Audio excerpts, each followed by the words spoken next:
Hello guys, welcome to Phoenix What If. So in this video, we will see, what if Godlike Naruto was transported to fairy tale and fell in love with Erza Scarlet?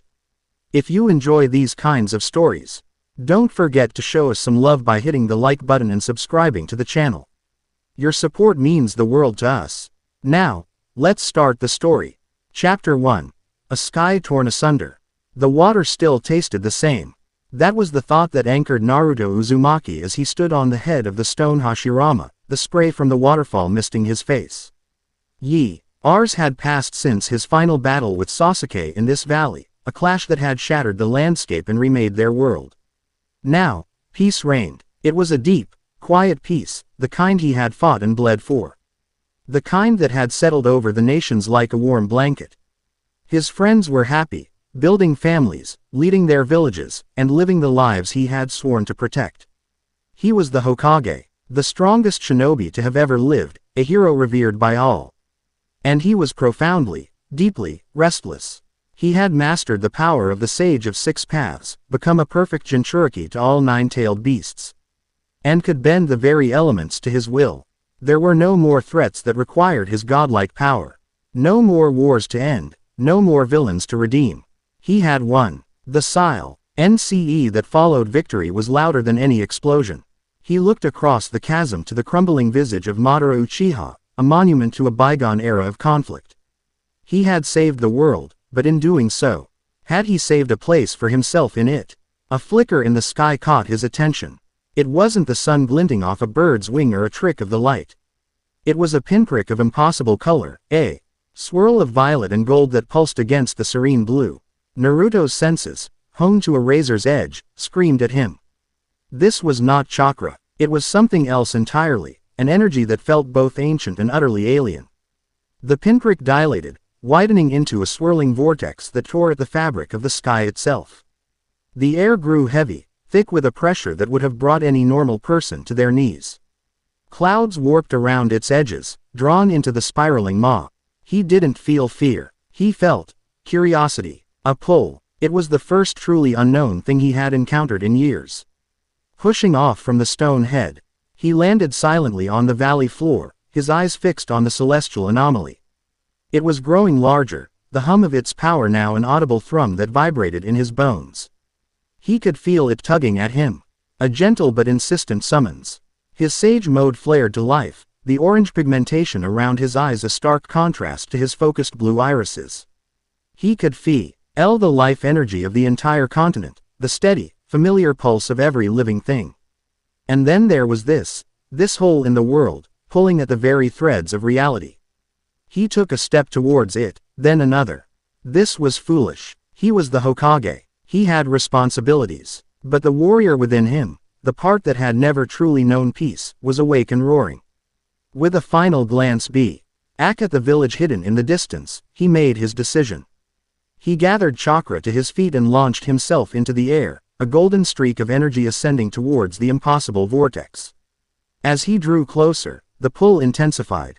No longer a gentle tug but a colossal, irresistible force. He braced himself, crossing his arms in front of his chest as he was drawn into the swirling chaos of light and color. The familiar world of green leaves and blue skies dissolved into a maelstrom of screaming energy. He felt a sensation like being pulled apart and put back together 1,000 times in a single instant. Then, everything went black. He awoke to the scent of damp earth and unfamiliar blossoms. A canopy of thick, emerald green leaves blotted out most of the sky. What little light that filtered through dappled the forest floor in shifting patterns. The air was different, thicker. It hummed with a strange energy that tingled against his skin, a feeling he now recognized as the same alien power from the vortex. It was everywhere, woven into the very soil and trees. He pushed himself to his feet, his joints popping in protest. He did a quick self-assessment.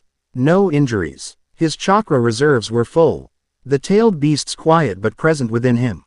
He was wearing the same clothes he had been in the valley. He was fine. He was just somewhere else. A scream shattered the tranquility of the forest. It was high and shrill, filled with genuine terror. Without a second thought, Naruto's instincts took over.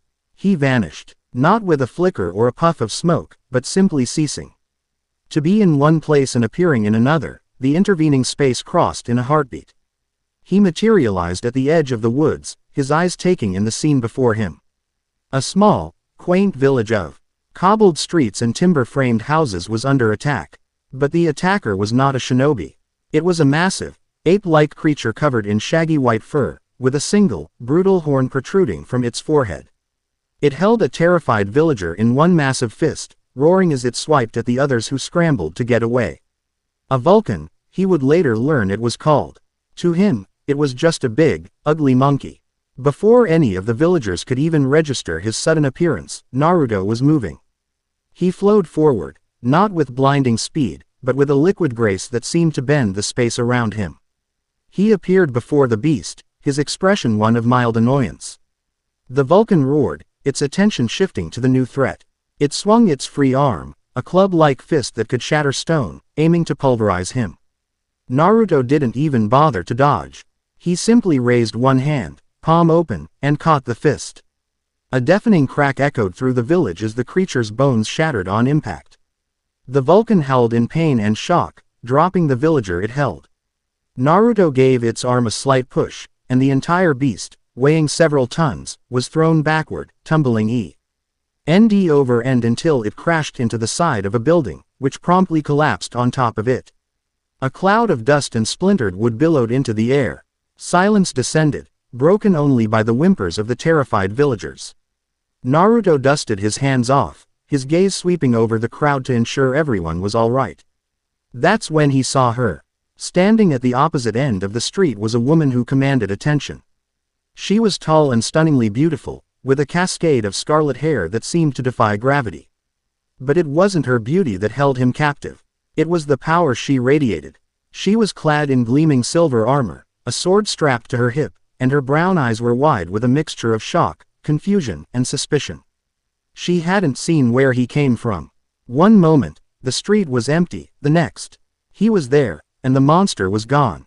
Erza Scarlet had been on her way to answer the village's request for aid when she felt the sudden, shocking spike of power. It wasn't magical energy as she knew it. It was something else, something primal and overwhelming that had flared and vanished in an instant. She had quickened her pace, arriving just in time to see the dust settle. And in the middle of it all stood a man. He was young, with sun-kissed blonde hair, strange whisker-like marks on his cheeks, and eyes of a startling, brilliant blue. He wore simple black, and orange clothing that marked him as a foreigner. He looked completely out of place, yet he stood there with an air of absolute calm, as if felling a giant beast with a single touch was nothing more than a mild inconvenience. She drew her sword, the hiss of steel cutting through the stunned silence. "You," she called out, her voice firm and unwavering. "Who are you?" Naruto turned his full attention to her. He took in the armor, the sword, the determined set of her jaw. He could feel the power coiling within her, a potent, controlled energy that was vastly different from his own chakra. It was the same energy that permeated this world, but in her, it was focused, weaponized. She was strong, stronger than anyone he had sensed so far. He offered a disarming smile. "Just a traveler," he said, his voice calm and even. "Looks like I got here just in time." "Travelers do not fell Vulcans with a single touch," Erza retorted, taking a cautious step forward. Her eyes narrowed. "I am a mage of the Fairy Tale Guild. This village was under my protection. I demand to know who you are and what magic you used." "Fairy tale, magic." Naruto raised an eyebrow. The words were foreign, but the intent was clear. She was some kind of protector, a warrior like him. "I don't use magic," he stated simply. It was the honest truth. "And my name is Naruto Uzumaki." Erza's suspicion warred with her senses. She could feel no magical energy coming from him, not a drop. Yet the evidence of his power lay in a heap of rubble and unconscious monster. His stance was relaxed, open, yet every instinct she had, honed by countless battles, told her he was the most dangerous person she had ever met. More dangerous than a demon from the Book of Zirf, more dangerous, perhaps, than even a dragon. The sheer pressure of his presence was a physical weight. If not magic, then what? She pressed, her grip on her sword tightening.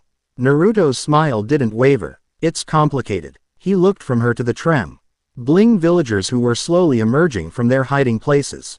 Look, your people are safe. The big monkey is taken care of. Isn't that what matters? His simple, direct logic cut through her interrogation. He was right. The threat was neutralized. The villagers were safe. And he had made no move against them, or against her. Erza was a woman who trusted her instincts, and while her instincts were screaming that this man was an anomaly of terrifying power, they also told her he was not an enemy. She slowly, deliberately, sheathed her sword. You will come with me, she said, her tone leaving no room for argument. My guild master will want to speak with you. He is wise and can make sense of things that I cannot. Naruto considered her for a moment. He was lost, in a world he didn't understand. This woman, Erza, was offering him a destination, a place to start. And besides, there was something about her, a fire in her eyes that mirrored his own, that intrigued him. All right, he agreed easily. Lead the way. The journey to Magnolia was mostly silent. Erza walked with a purposeful stride, her armor clinking softly with each step. Naruto walked beside her, his hands clasped behind his head in a deceptively casual manner, his senses taking in everything. The trees were different, the animals were different, the very air hummed with this magic she spoke of. He asked a few questions, simple ones about the country, fury, and the concept of guilds. Erza answered them concisely, her responses clipped and guarded. She was still sizing him up, and he was doing the same. RNED that guilds were places where mages gathered to take on jobs, forming a community, a family. The idea resonated with him. As they crested a hill, the city of Magnolia came into view, Domus Flau, the great cathedral, standing proudly at its center. It was a beautiful, bustling city, larger than Konoha. And at its heart, nestled near the river, was a large, boisterous building with a unique, whimsical insignia above the door. This is it, Erza announced. Fairy tale. The moment they stepped inside, chaos enveloped them. The air was thick with the smell of ale and sweat. A chair flew past Naruto's head, followed by a blue-haired man in his underwear who was encased in ice. A pink-haired youth breathing fire was brawling with the ice user, their fight a whirlwind of elemental fury. People were laughing, shouting, drinking, and fighting all at once. It was utter pandemonium. And to Naruto, who had grown up in the disciplined world of shinobi, it felt wonderfully, vibrantly alive. It was a chaotic, dysfunctional, loving family. Erza's presence immediately changed the atmosphere. I have returned, she announced, and the entire guild froze. The brawlers stopped mid-punch. The chatter died down. Every eye turned to her, and then to the stranger standing beside her. Erza, welcome back, a tiny, elderly man called out from his perch on the bar counter. He was Makarov Dreyarov, the third guild master of Fairy Tail. His eyes, full of age and wisdom, passed over Erza and settled on Naruto. And for a moment, the cheerful expression on his face vanished, replaced by one of profound shock. He could feel it, an ocean of power so vast, so deep, it was incomprehensible. It wasn't magic, it was pure, unadulterated life force, compressed into the form of a single young man. It was like staring into the sun. Master, Erza said, her voice respectful. I found him outside a village west of here. He subdued a Vulcan, effortlessly. He claims not to use magic. His name is Naruto Uzumaki. Makarov hopped down from the bar, his expression becoming serious. He walked right up to Naruto, craning his neck to look up at him. Is this true, young man? You possess such power, yet it is not magic. Naruto looked down at the old man. He could sense the immense magical power contained within that small frame. This was the leader. It's true, Naruto confirmed.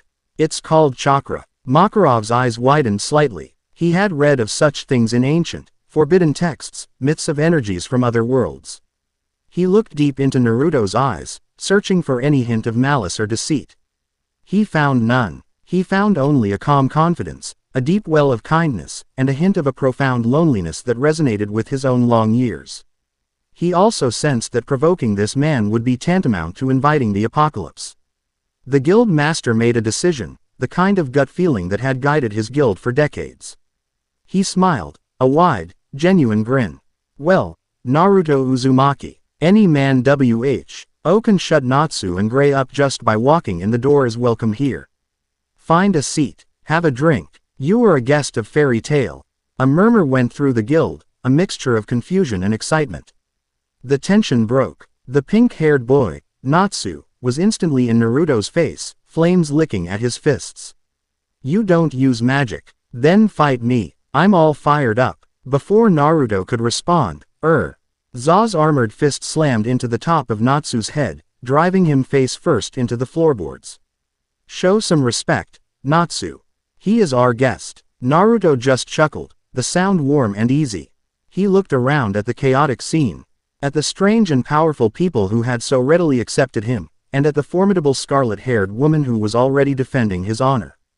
He had been torn from his home, from everything he had ever known, and thrown into a world of impossible energy and even more impossible people. He should have been lost. He should have been afraid. But as he took a seat at a vacant table, a feeling he hadn't truly felt in years began to blossom in his chest. It was the thrill of the unknown, the promise of a new adventure.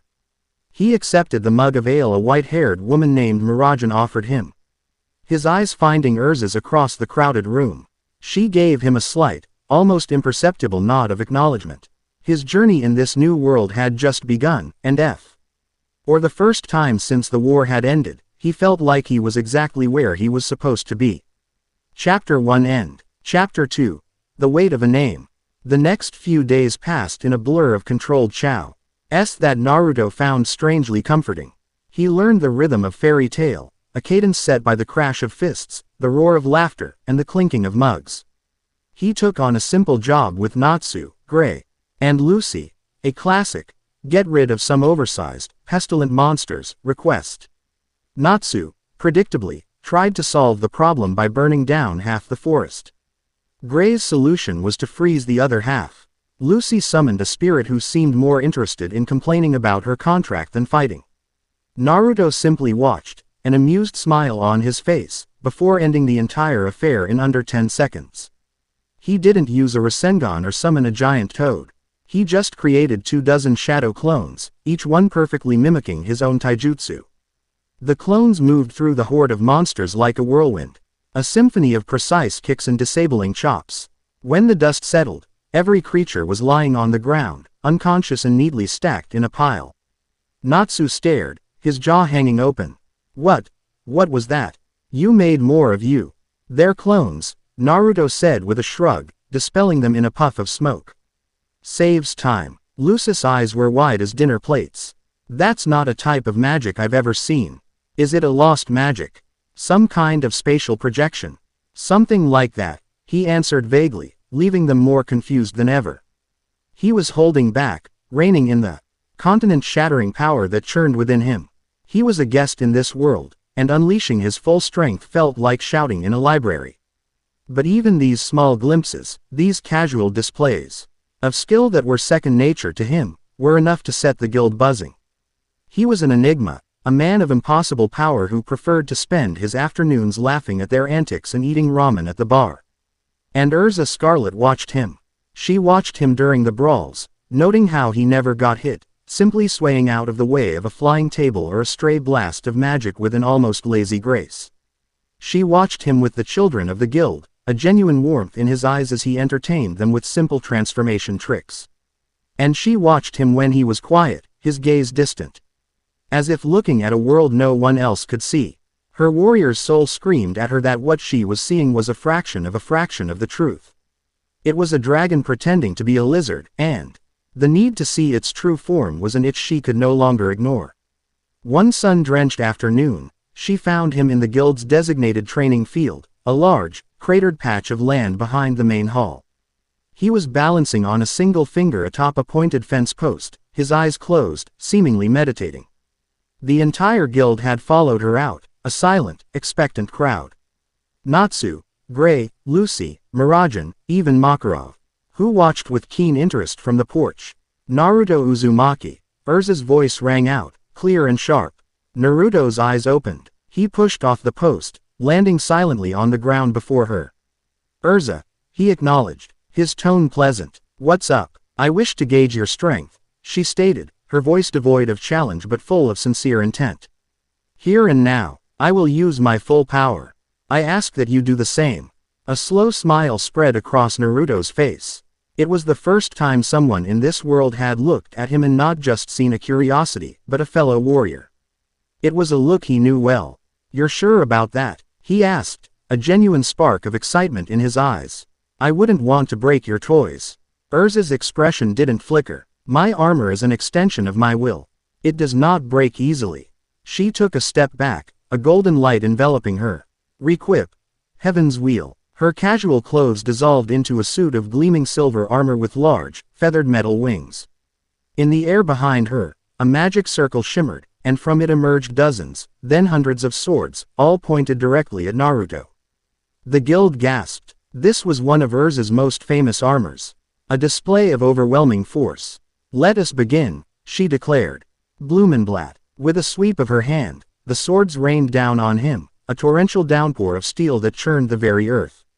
Naruto didn't move. He simply stood there, and the storm of blades descended. But they never touched him. Each sword was deflected by an unseen force, a swirling vortex of wind that enveloped him like a shroud. They were tossed aside, embedding themselves in the ground around him, forming a perfect, circular prison of steel. He stood in the eye of the hurricane, untouched, his hands still casually tucked in his pockets. Erza's eyes widened. He hadn't even moved. "Impressive," she conceded, the air crackling around her. "But I am just getting started." Another flash of light. Requip. Flame Empress armor. The silver armor was replaced by a crimson, dragon-themed set that revealed more of her skin. A massive, ornate sword appeared in her hand, wreathed in fire. "With this armor, I command the very flames of hell," she roared, unleashing a wave of fire so intense it turned the air to glass. The inferno surged towards Naruto, a tidal wave of scorching heat that Natsu watched with envious awe. Naruto simply walked forward, into the fire. The flames parted around him as if he were a stone in a river, not a single spark singeing his clothes. He emerged from the other side of the firestorm. Still walking at that same, unhurried pace, the heat doing nothing more than causing the air around him to shimmer. "My turn," he said, his voice quiet but carrying across the entire field. He raised a single finger, and a small, spiraling ball of pure wind, no larger than his palm, formed above it. A miniature Rasenshuriken. He didn't throw it, he just let it dissipate. But the resulting shockwave, a silent, invisible blast of power, screamed past Erza's head and slammed into the mountain behind the guild hall. The top third of the mountain simply vanished. It didn't explode. It was atomized, ground into dust that billowed into the afternoon sky. Silence. Utter, profound, terrified silence. The members of Fairy Tail stared, their minds unable to process what they had just witnessed.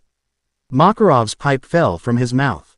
Erza was trembling, not with fear, but with a warrior's exhilarating thrill. This was the power she had sensed. This was the dragon. She dispelled her armor and requipped again. Requip.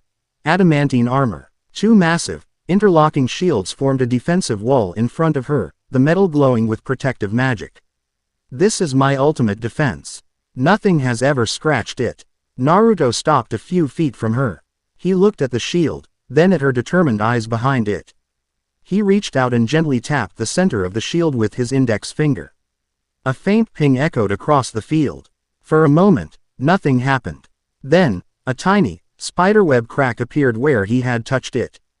The crack spread, branching out across the entire surface of the invincible shield until, with a deafening groan, it shattered into 1,000 pieces, dissolving into motes of golden light.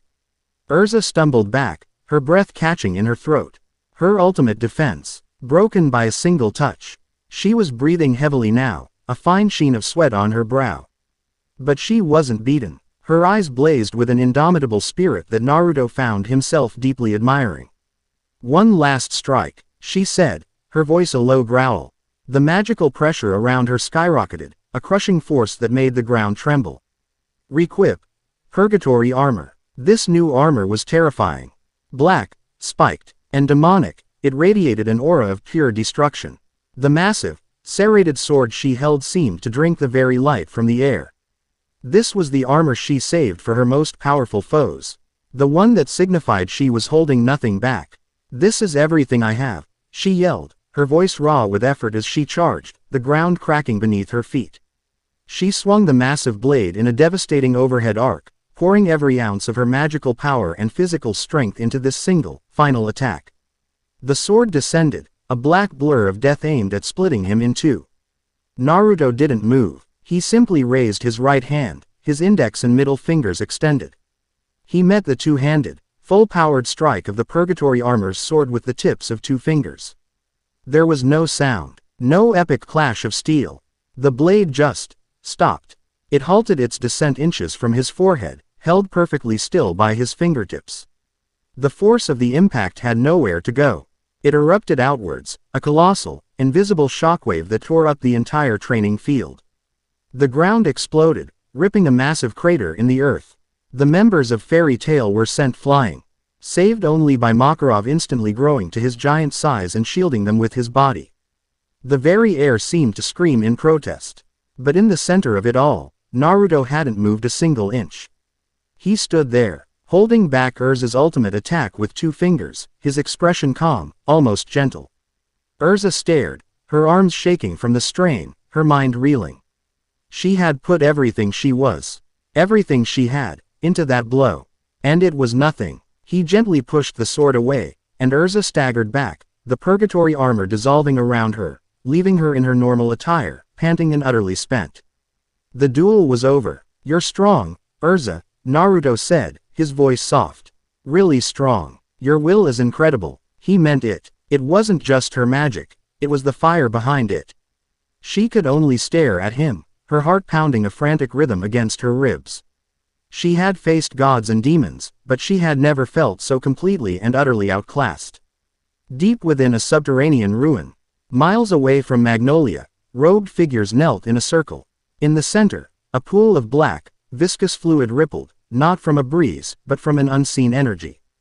The air was cold, smelling of decay and ozone. Did you feel it, brothers? One of the figures hissed, his voice raspy. The surge. It was like a star being born. Another figure nodded, his hood shadowing his face. Titania's power was a beacon. But the other was a supernova. It eclipses everything. A voice, slick and oily, echoed from the black pool itself, a voice that did not use the air to ravel but simply appeared in their minds. It is the anomaly, the beautiful, delicious paradox I was drawn to. His power sings a song of life that this world has never heard before. It makes him a feast for a starving god. The cultists bowed their heads lower. What are your orders, patron? The festival in Magnolia approaches, the voice whispered. A time of joy and remembrance. Such fertile ground for sorrow. Gather the whispers. Steal the echoes. We will test the strength of his bonds. Find his heart, and I will show him how to break it. The black pool swirled, and the chamber fell silent once more. The cultists continuing their dark work, preparing for the command of their void-born master. That evening, the guild was quieter than usual. The duel had left everyone in a state of contemplative shock. Naruto found Erza on the roof of the guild hall, sitting on the edge, her legs dangling over the side as she stared up at the twin moons of Earth-Land. The breeze was cool, carrying the sounds of the city's nightlife up to their perch. Naruto sat down beside her, not speaking, simply sharing the silence. After a few long moments, she was the one who broke it. How? She asked, her voice barely a whisper. How can you wield such power, so calmly? That strength, it could shatter continents. Yet you hold it as if it were nothing. Naruto looked up at the stars, a faint, melancholic smile on his face. You get used to it, he said. When you spend your whole life fighting, chasing a dream everyone tells you is impossible, you learn to handle the power you gain along the way. But it's heavy. He met her gaze, his blue eyes holding a depth that seemed as vast as the night sky. It's the weight of a name. First, it was demon. Then, Jinchuriki. Then, hero, savior, Hokage. Each name is a new set of expectations, a heavier burden. The power becomes a cage. People stop seeing you. They only see the title, the legend. It can be lonely. Erza listened, her own heart aching with a surprising pang of recognition. She looked at her own hands, remembering the feel of cold steel, the weight of a sword, the comfort of her armor. I understand that, she admitted, her voice soft. They call me Titania, the queen of the fairies. It's a name meant to inspire respect, fear in our enemies. But it also puts up a wall. Sometimes I feel like I'm trapped inside my own armor, that if I ever took it off, I wouldn't know who was underneath. She looked at him, her usual guarded expression replaced with a raw vulnerability. The armor, it's not just for battle. It's to protect a heart that was broken a long time ago. In that moment, under the silent watch of the moons, they were not a god and a queen. They were just Naruto and Erza, two lonely souls who understood the burden of strength in a way no one else could. A bond, deeper than any forged in battle, was quietly taking root between them. Their moment was interrupted by the sound of the guild hall doors opening below. Makarov's voice drifted up. Erza, a priority request just came in. A dark guild operating in the mountains to the east. They're being blamed for a string of disappearances. Mages, mostly. The report mentions forbidden magic. Something to do with souls. Erza stood up, her warrior's resolve instantly returning. But this time, something was different. She looked down at Naruto, not with suspicion or awe, but with the clear, steady gaze of a partner. This sounds dangerous, she said.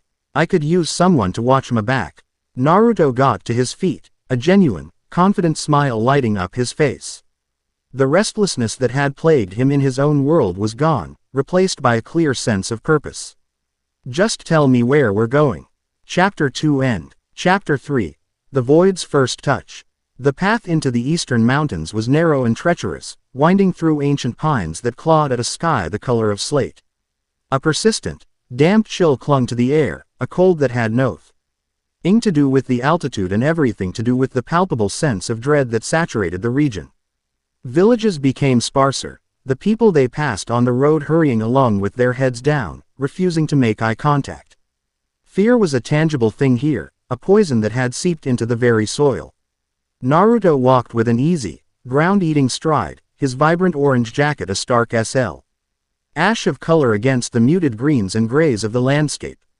He seemed utterly unaffected by the oppressive atmosphere, but Erza, walking beside him, knew better.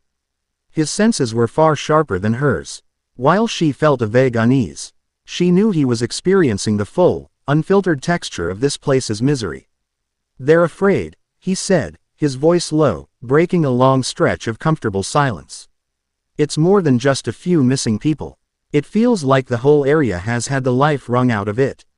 The reports said the victims were all mages, Erza replied, her hand resting on the hilt of her sword. It's one thing to attack civilians for money. It's another to specifically target magic users.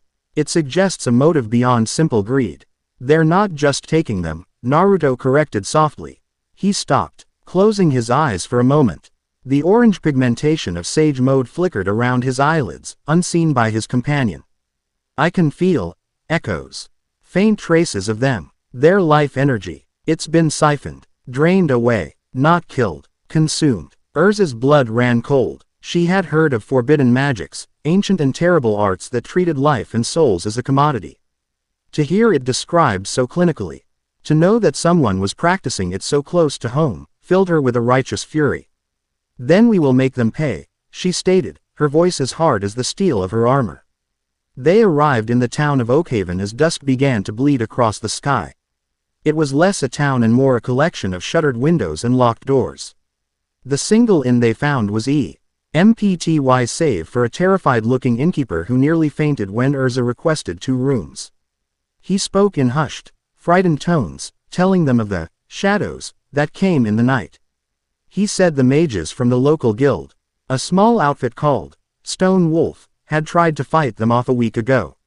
None of them had been seen since. They just vanished, the innkeeper whispered, his eyes wide. Quote, one minute they were casting their spells, the next, they just fell. Like puppets with their strings cut. The shadows swarmed over them, and when they were gone, so were our mages. Later, sitting in the quiet common room, Erza studied a map of the surrounding mountains while Naruto stared into the flames of the hearth. He said they fell before they vanished, Erza mused, tracing a line with her finger. That suggests their magic was neutralized first. Their life force was, Naruto clarified without looking away from the fire. Magic, chakra, whatever you call it, it's a part of you. connected to your spirit, your vitality.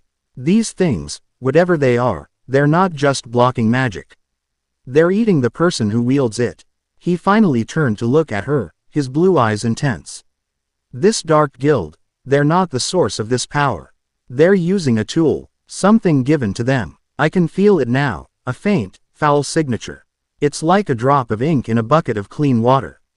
It's wrong. It doesn't belong in this world. His words sent a shiver down her spine. He spoke with such certainty, sensing things on a level she couldn't comprehend. It was a stark reminder of the chasm between their abilities. Yet, in his gaze, she didn't see arrogance. She saw the grim certainty of a man who had faced the unnatural and the profane before. They set out before dawn the next morning. Naruto needed no map. He followed the foul signature, a trail invisible to anyone but him. It led them high into the mountains, away from any marked path, towards a jagged peak that seemed to tear at the clouds. The feeling of wrongness grew stronger with every step, the air growing colder, thinner. They found the entrance to the lair hidden behind a waterfall of black, stagnant-looking water. A gaping maw in the mountainside that seemed to inhale the light. Subtle, Naruto muttered, a wry smirk on his face. Dark guilds are not known for their understated decor, Erza replied, re-equipping into her Flame Empress armor. The crimson plates a defiant blaze of color against the gloom. The sword in her hand began to glow with a fiery light, casting their shadows long and deep into the cavern ahead. The tunnel sloped downwards into the heart of the mountain. The walls were slick with moisture and carved with strange, spiraling runes that pulsed with a faint, violet light. The air was TCK with the scent of ozone and something else, something metallic and sweet, like old blood and dying wishes. At the bottom of the tunnel, they found a massive, circular cavern. In the center of the chamber, a dozen robed figures stood in a circle, chanting in a guttural language. Before them, a captured mage, a young woman in the tattered remnants of a guild uniform, was suspended in the air, held fast by chains of purple energy. A beam of the same sickly light was being drawn from her chest, flowing into a jagged, obsidian crystal that hovered in the middle of the circle. The woman was pale, her life fading with every passing second. The cultists themselves were barely human. Their skin was a pasty gray, their eyes glowing with the same violet light as the runes, their bodies unnaturally gaunt. As if they were being consumed by the very power they wielded. Fools, Erza snarled, her voice echoing in the vast chamber. Unhand her. The chanting stopped. A dozen pairs of glowing purple eyes turned towards them. The figure at the head of the circle, his robes more ornate than the others, let out a dry, rasping laugh. Titania Erza Scarlet. And another. We were not expecting such esteemed guests. Our patron will be pleased with such a bountiful offering. Your patron can rot in hell, Erza shot back, launching herself forward. Fire Dragon's sword, she slashed her blade through the air, sending an arc of flame roaring towards the cultists. But the fire never reached them. A shield of the same purple energy flared to life, absorbing the attack completely. The leader chuckled again. Your magic is but food for the void. It cannot touch us here. 6 of the cultists broke from the circle and surged towards them, their hands glowing. They didn't cast spells in the traditional sense. They unleashed tendrils of the void energy, shadowy whips that lashed out, not at Erza's body, but at her very magical aura. She danced between them, her swordsmanship a blur of motion. Her blade, wreathed in fire, clashed against their energy shields. Every time she struck, she felt a slight drain, a leeching sensation, as if her magic was being siphoned away by their defenses. Naruto moved in a different rhythm. He flowed between the cultists, his movements economical and brutally efficient. He didn't use any grand techniques. An elbow to the throat, a sweep of the legs, a precise chop to the back of the neck. Each strike landed with a sickening crunch, and a cultist would fall, their connection to the void energy severed. They were fanatics, but they were still just men, and their bodies were fragile. He dispatched his half of the attackers in seconds, his face a mask of cold fury. This perversion of life, this parasitic power, offended him on a fundamental level. Seeing their comrades fall, the remaining cultists, including the leader, abandoned the ritual. The captive mage slumped to the ground, unconscious but alive. Now, all their attention was focused on the intruders. The blonde one is not a mage. The leader hissed. His energy is different. Take him. The patron will feast on his soul. They attacked as one. Erza found herself on the defensive, reequipping at lightning speed. Heaven's wheel sent a storm of swords that were simply swallowed by the void shields. Her black wing armor gave her the power to strike harder, faster, but each blow against their defenses left her feeling slightly weaker, the drain more noticeable. It was during this furious exchange that the leader saw his opening. While Erza was occupied with two of his subordinates, he slipped behind her, his hands tracing a complex symbol in the air. Soul-bind curse. Etherean snare. A net of pure void energy erupted from the ground beneath Erza's feet. Before she could react, it had enveloped her, tightening and clinging to her armor. It didn't hurt. It was worse. She felt a sudden, horrifying emptiness as her connection to her own magic was choked off. The flame on her sword died. Her armor felt impossibly heavy. The flow of power she had commanded her entire life was gone, being sucked out of her and into the cursed net. She collapsed to one knee, her strength failing, a gasp escaping her lips as the world began to gray at the edges. Naruto had just finished disabling the last of the lesser cultists when he felt it. Erza's energy, once a bright, burning star, flickered and dimmed, draining away at an alarming rate. He turned, and his eyes narrowed, the blue hardening to chips of ice. He saw her on her knees, caught in that vile, parasitic energy. He saw the triumphant leer on the leader's face, and in that instant, his patience ran out. "Get away from her," he said, his voice dangerously quiet. The cult leader just laughed. "Your turn, anomaly. Soon, you will know the glorious emptiness of the void." He never finished the sentence.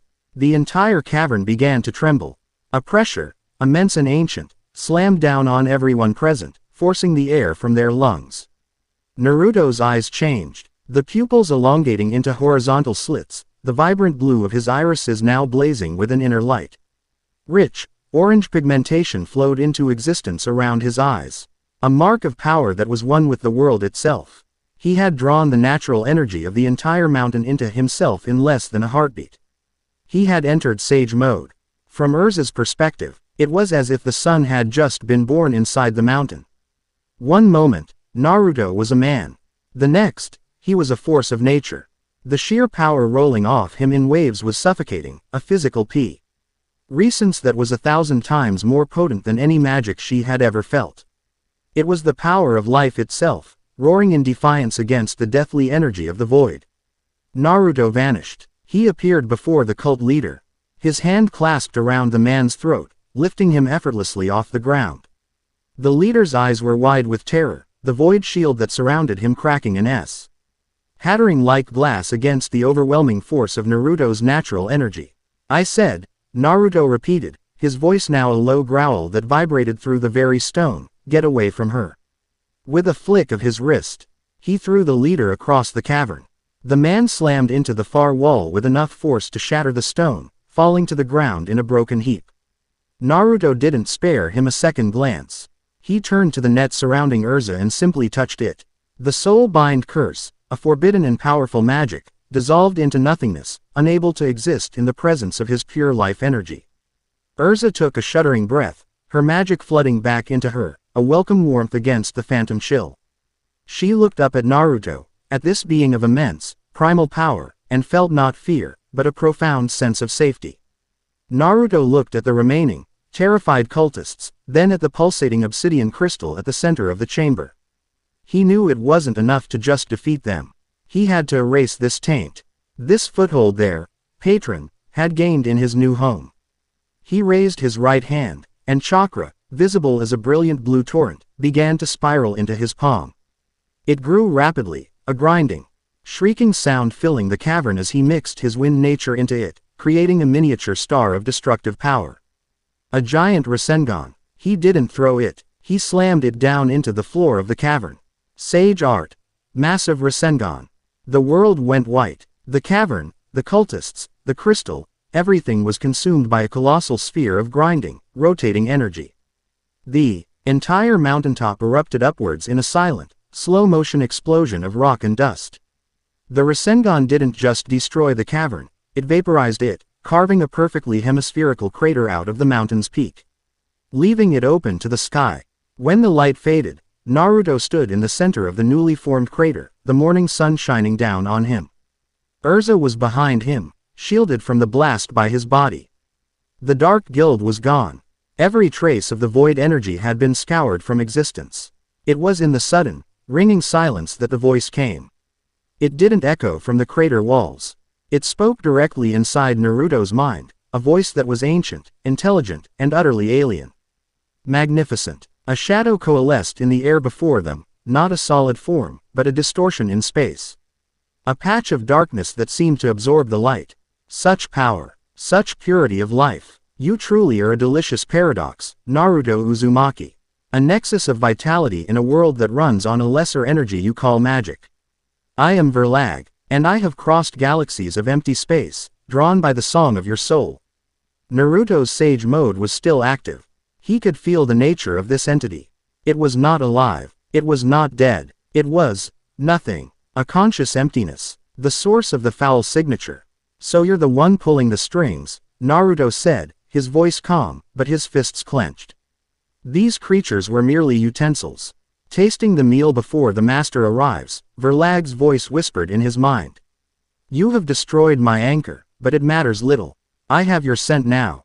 I will watch you. I will learn what you cherish, what you love, and then, when you have the most to lose, I will come for my feast. The patch of darkness swirled and then dissipated, vanishing as if it had never been there. The oppressive feeling was gone.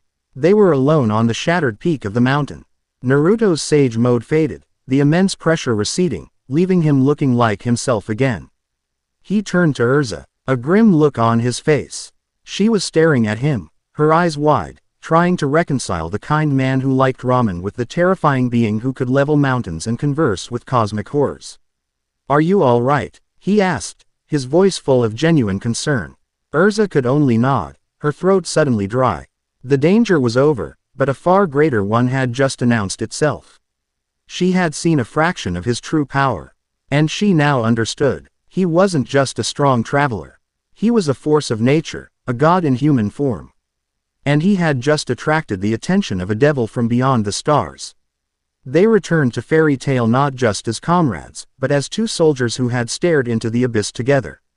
The game had changed, and they both knew that this was only the beginning. Chapter 3 End. Chapter 4. The Council's Judgment. The explosion did not make a sound that could be heard in Erza, the seat of the Magic Council's power. It was a silent cataclysm, a scream on a frequency that only magic could detect. Inside the hallowed halls of the council headquarters, every lacrima, every sensor, and every magically attuned artifact flared white-hot for a single, terrifying second before half of them shattered.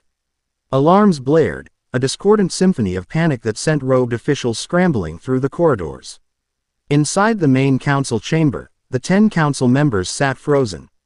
Their faces pale masks of disbelief as they stared at the central projection lacrima. It normally showed a serene, three-dimensional map of fury. Now, a violent, blood-red stain pulsed over the eastern mountain range. An angry wound on the face of their world.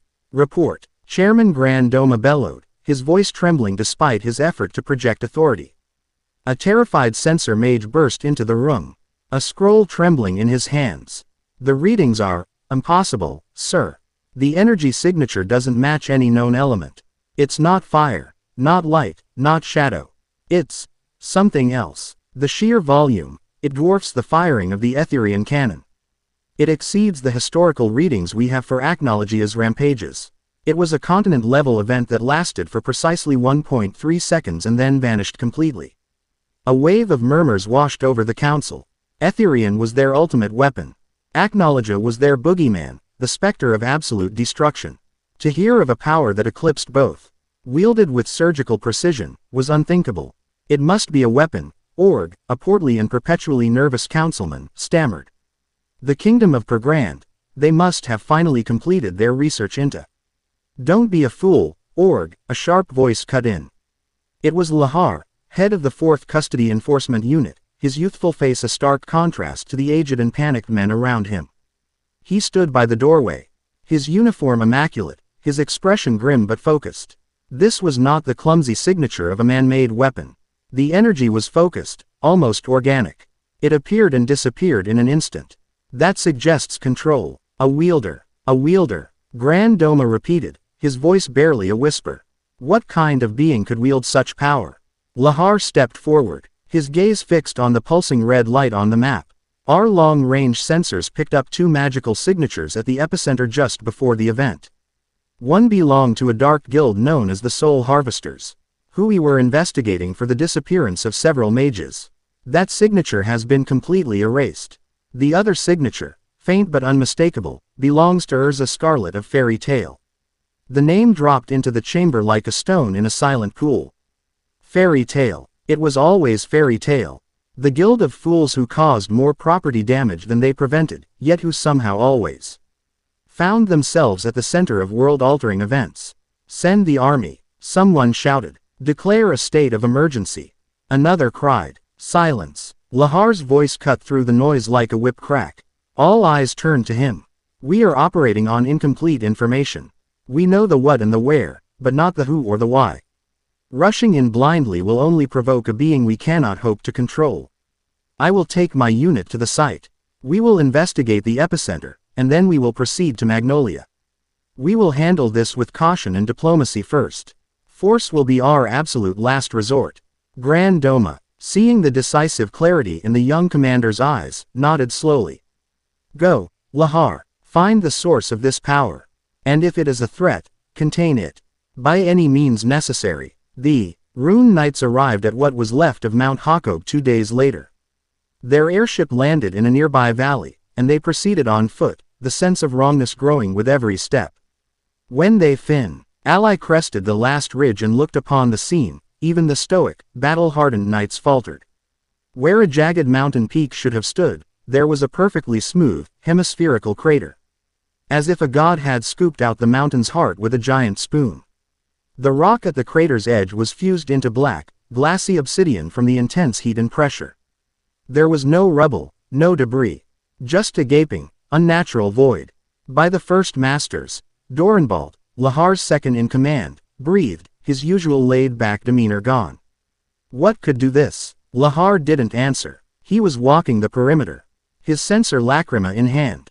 The residual energy is off the charts, he said, his voice tight. It's the same alien signature from the initial blast. And I'm picking up traces of Erza's requip magic. She was here. She was a witness, or a participant. He straightened up, his face set like stone. Set a course for Magnolia. We're going to get some answers.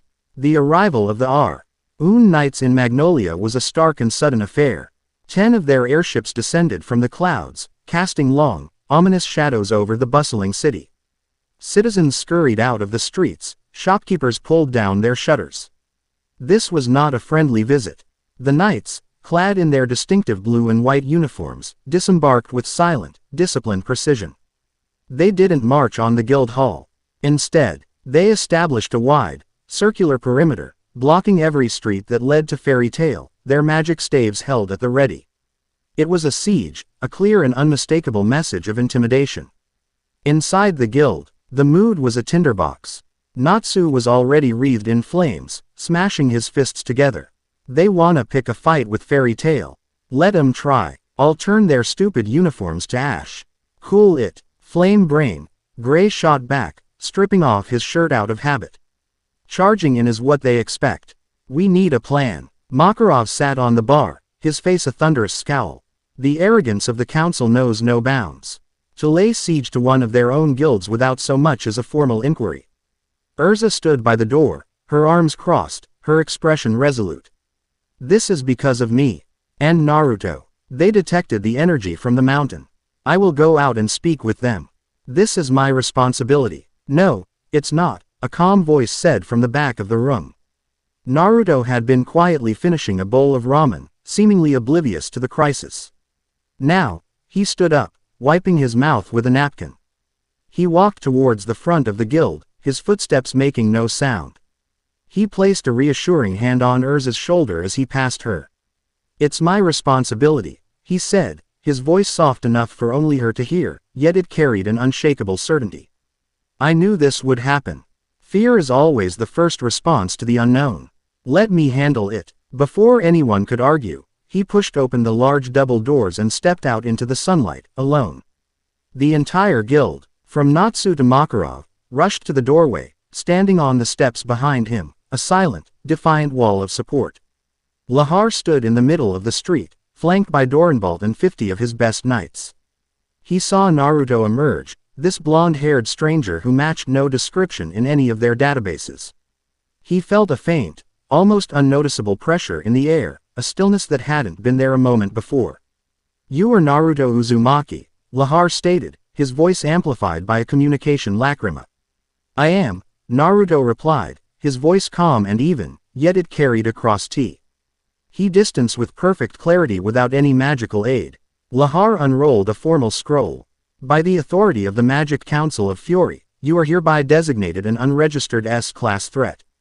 You are charged with the unsanctioned destruction of Mount Hakob and the use of an unknown and catastrophic form of power. Surrender yourself to our custody immediately for questioning. You will submit to magical restraints. Resistance will be met with force." Naruto listened patiently, his hands in his pockets. When Lahar was finished, a small, humorless smile touched his lips. "You came all this way to read me a script?" he asked. "You could have just sent a letter." Lahar's eye twitched in annoyance. "This is not a jest. Surrender now, or we will be forced to take you." "Forced?" Naruto's smile faded. "Let's be clear about something. The only reason you're still standing is because I'm allowing it." He took a slow step forward. Up on that mountain, a group of fanatics were using a forbid den magic to drain the souls of your mages to feed a monster from another dimension. A threat you didn't even know existed. We stopped them. The destruction you're so concerned about was the result of me cleaning up a mess that could have consumed this entire continent. You should be thanking me. The council does not recognize unsubstantiated claims of monsters from other dimensions, Lahar retorted. Though a flicker of doubt crossed his mind. The reports of missing mages did mention soul draining. We only recognize the result. A power beyond any comprehension, wielded by an unknown individual. For the safety of the kingdom, you must be contained. Safety, Naruto repeated, the word tasting like ash in his mouth. He'd heard that excuse his entire life. It was always used to justify prejudice and fear. You're not here for the safety of the kingdom. You're here because you're afraid. You're afraid of what you don't understand. And your fear does not give you authority over me. Enough talk, Lahar commanded. Advance. Subdue him. The front line of rune knights raised their staves, the tips glowing with binding magic. They took a synchronized step forward. They never took a second. Naruto didn't move. He didn't form a hand seal or gather energy. He simply released. He let go of a minuscule fraction of the control he constantly maintained over his own presence. It was not an attack. It was a statement. A wave of pure, undiluted pressure washed over the street, a king's haki, an aura of absolute dominance. The air became thick, heavy, like trying to breathe underwater. The magical light from the rune knight's staves didn't just flicker, it was snuffed out, choked into non-existence by an energy so overwhelmingly superior it refused to allow any lesser power to exist in its presence. Every single knight, from the rookies to the hardened veterans like Lahar and Dorenbolt, froze in place. Their muscles locked, their lungs burned, a cold, primal dread, the instinct of a rabbit before a wolf, seized them. Their bodies understood what their minds could not. They were in the presence of something that could erase them from existence with a thought. Lahar was sweating, his heart hammering against his ribs. He couldn't move, he couldn't even breathe properly. This wasn't magic, it was a fundamental law of nature being asserted, and it was a law that stated he was insignificant. Naruto's voice cut through the suffocating silence, each word landing with the weight of a hammer blow. I am not your enemy. The real enemy is a being named Verlag, and he will come. For this world whether you believe me or not. I am a guest of Fairy Tail, and I have chosen to make their fight my own. He took another step forward, the pressure intensifying. Take this message back to your council. This is not a request. It is a declaration. Leave us alone. My power is my own, and I will use it to protect my friends in this new home. Any further aggression against me or his guild will be considered an act of war. He met Lahar's terrified gaze. And you are not prepared for a war with me. With that, he reined his presence back in. The pressure vanished as suddenly as it had appeared. The air was breathable again. The Rune Knights slumped, gasping, many falling to one knee. They looked at Naruto not as a target to be subdued, but as a cataclysm they had narrowly survived. Lahar stood pale and shaken. But his composure, the result of years of discipline, held. He had his answer. The power was real, it was controlled, and its wielder would not be taken to force. The issue would be to sacrifice his men and likely the city of Magnolia for nothing. He had failed in his mission, but he had succeeded in assessing the threat. And the threat was absolute. He raised a trembling hand. "Stand down," he commanded, his voice hoarse. "Withdraw, all units, back to the ships." Without another word, the Rune Knights turned and retreated, their disciplined formation now looking like a hasty, shame-faced withdrawal. Naruto watched them go, his expression unreadable. The political game was a tiresome one, but a necessary one. He had won this round not with a fist, but with a threat. He had drawn a line in the sand, placing himself and all of Fairy Tail behind it. He turned back to the guild, his family, who were all staring at him with a mixture of awe, relief, and dawning comprehension. They weren't just harboring a powerful friend anymore. They were now a rogue state, a sovereign power with a god as their king. Erza's gaze met his. There was no fear in her eyes. Only a deep, burning respect and an unwavering solidarity. The council had made their judgment, and Naruto had made his. The world had just become a much more complicated, and much more dangerous, place. Chapter 4 End. Chapter 5. A Quiet Strength. The aftermath of the council's judgment was not the storm of defiance Naruto had expected. There was no rally, no call to arms, no grand declaration of independence. Instead, a peculiar and profound calm settled over the Fairy Tail Guild Hall. The brawls were still just as loud, the drinking just as hearty, and Natsu was still trying to pick a fig. With anyone who stood still for more than 3 seconds. But underneath the familiar chaos, something had shifted. The guild's boisterous pride had solidified into something harder, more resolute. They were an island, and Naruto Uzumaki was the bedrock upon which they now stood. He felt the change in the way they looked at him. The initial curiosity had been replaced by awe after his duel with Erza. Now, that awe was mingled with a fierce, almost worshipful loyalty. Kana would pour his drink before he asked for it. Mikao and Wakaba would stop their conversations and nod respectfully when he passed. Even Laxus, from his self-imposed perch on the second floor, watched him with a new, grudging respect. Naruto, for his part, did everything he could to dismantle the pedestal they were trying to build for him. He deflected their reverence with easy-going jokes, used transformation jutsu to turn into a ridiculous-looking caricature of Makarov to make the guild's children laugh, and engaged Natsu in ridiculously one-sided eating contests at the ramen stand, which he always managed to win by a single, dramatic noodle. He refused to be their god. He was simply Naruto, their friend, who Saint happened to be strong enough to tell the rest of the world to leave them alone. Erza watched it all, a small, pensive smile often gracing her lips. She saw the immense, almost casual grace with which he wielded not his power, but his influence. He could have been a king, a tyrant, a figure of worship. Instead, he chose to be a fool who made children laugh. He understood the weight of a name better than anyone, and he was actively refusing the one they were trying to give him. It was, to her, the most profound display of strength he had yet shown. Her own feelings were a tangled, confusing mess. The awe she felt for his power was undeniable, a constant hum at the back of her mind. But it was being rapidly eclipsed by a simple, terrifying affection for the man himself. For the way his blue eyes crinkled when he smiled. For the ridiculous seriousness with which he described the different varieties of ramen. For the quiet, unwavering certainty in his gaze that made her feel, for the first time in a very long time, completely and utterly safe. This realization came to a head on a particularly frustrating Tuesday. Erza had spent the morning locked in a room with Makarov, reviewing the guild's new political standing.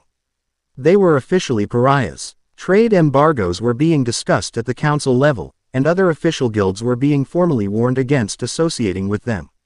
The weight of responsibility, of having led her guild into isolation, was heavy on her shoulders. She left the meeting with a headache and a deep-seated craving for the one thing that could soothe her soul, a slice of strawberry cake from Magnolia's finest bakery. Naruto found her sitting at a table in the corner of the guild, staring intently at a wooden spoon, her brow furrowed in consternation. He slid into the seat opposite her, a warm smile on his face. "You look like you're trying to set that spoon on fire with your mind," he observed. "Everything okay?" Erza sighed, the scion in her shoulders slumping just a little. "It's nothing. Just guild business. Politics." She set the spoon down. "I was just thinking of going for a walk. To clear my head." "A walk sounds good," Naruto said, standing up.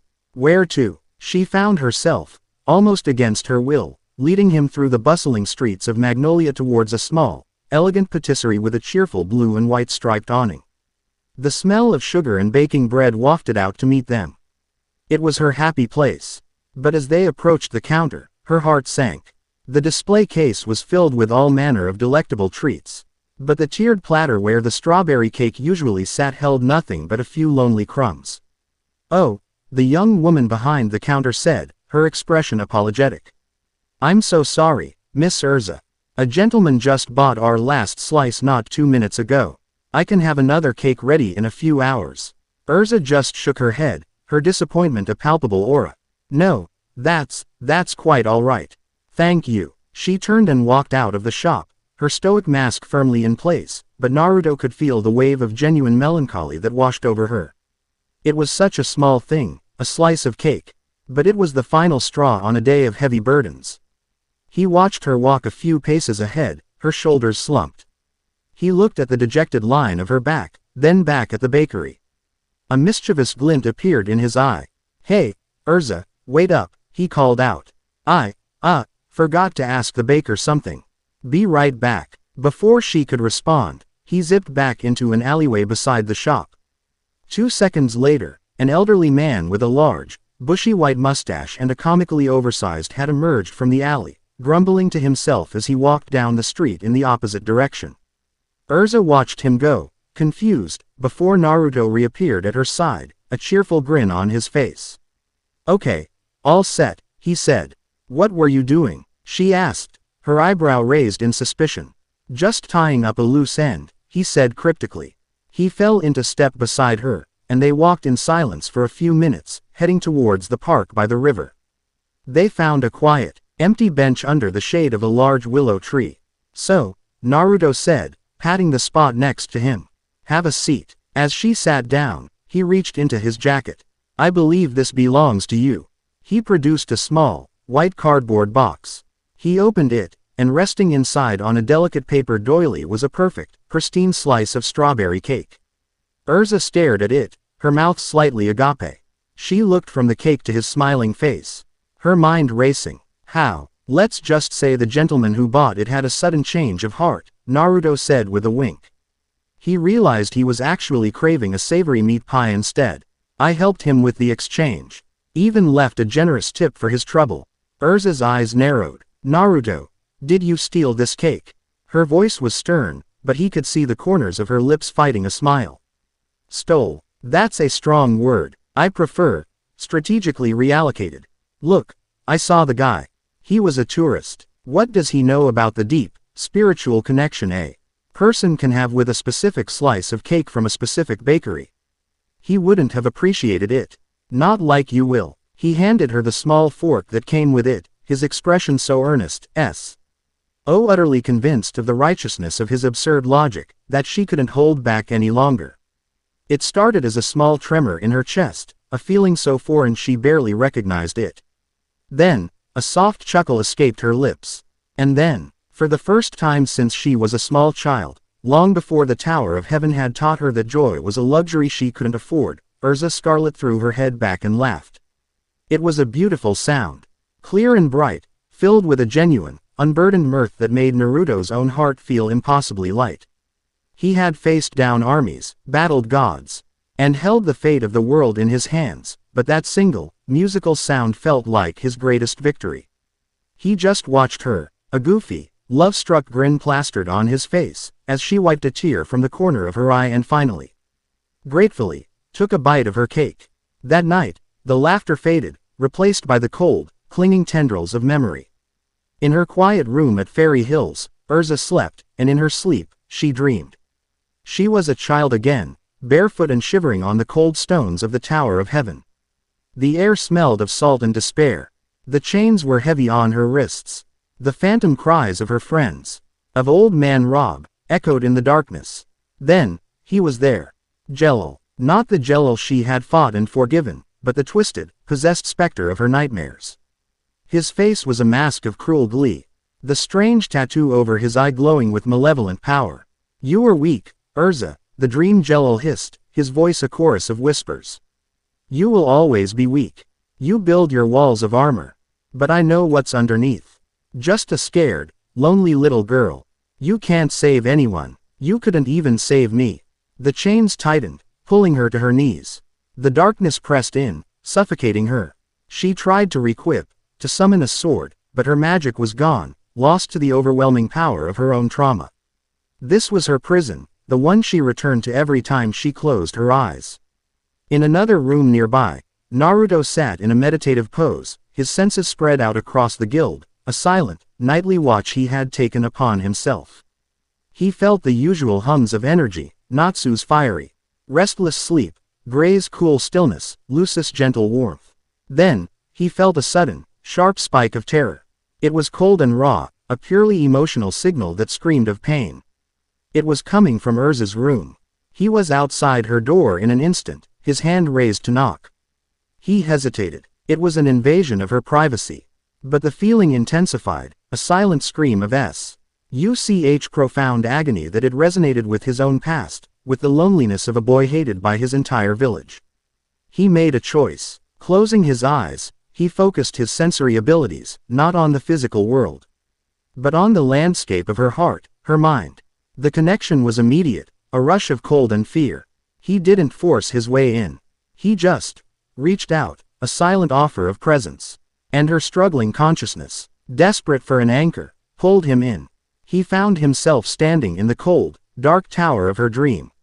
He saw the small, terrified girl on her knees, and the sneering phantom tormenting her. He felt the crushing weight of her despair as if it were his own. He could have ended it in an instant, obliterated the nightmare with a wave of his hand. But he knew that wouldn't help. This wasn't his battle to fight. It was his to witness. He walked forward, his footsteps silent on the stone floor.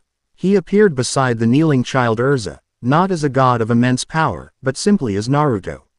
He didn't look at the phantom Jelal. He looked down at her, his expression full of a gentle, unwavering empathy. He placed a hand on her shoulder. His touch was not physical, but it was a tangible warmth in the coldness of the dream, a point of light in the oppressive dark. The child Erza looked up, her tear-filled eyes wide with shock. You're not that helpless little girl anymore, Erza. His voice echoed in the dreamscape, calm and steady. And you're not alone. As he spoke, the child began to grow, her form shifting and changing, rising to her feet. The chains shattered. Ragged prisoner's clothes were replaced by her gleaming heart crew's armor. She was no longer the victim of her past. She was Titania, queen of the fairies, and her eyes blazed with a renewed fire. She turned to face the phantom of Jelal, not with fear, but with a sorrowful strength. You are a part of me, she said, her voice clear and strong. A scar that I will always carry. But you do not control me anymore. She raised her hand, and a single, shining sword appeared in her grasp. She drove it through the specter's heart, and it dissolved into dust, the whispers fading into silence. The tower, the darkness, the very nightmare itself began to crumble, breaking apart like old parchment. But as the dream world fractured around them, their connection deepened for a fleeting second. With his guard down, and her heart wide open, she saw into him. She saw a lonely, orange-clad little boy sitting on a swing, watching other children play. She saw the silhouette of a white-haired man with a kind smile, sinking into the depths. A final, bloody tear on his cheek. She saw the crushing weight of a hero's cloak, the profound solitude of a man who held the entire world on his shoulders. She saw his pain, and in it, she recognized her own. Erza awoke with a sharp gasp, her heart hammering against her ribs. Tears streamed down her face, but they were not tears of fear. She was in her room. The first rays of dawn painting the sky outside her window. And sitting in a chair across the room, watching over her with an expression of quiet concern, was Naruto. He had entered the room physically when he felt her begin to stir. Worried that she would wake up alone after such an ordeal, he hadn't expected her to be looking at him with such raw, unguarded intensity. "You were there," she whispered, her voice hoarse. He just nodded, not offering any excuses. "I felt your pain. I'm sorry if I overstepped." "No," she said, sitting up. She swung her legs over the side of the bed, never taking her eyes off him.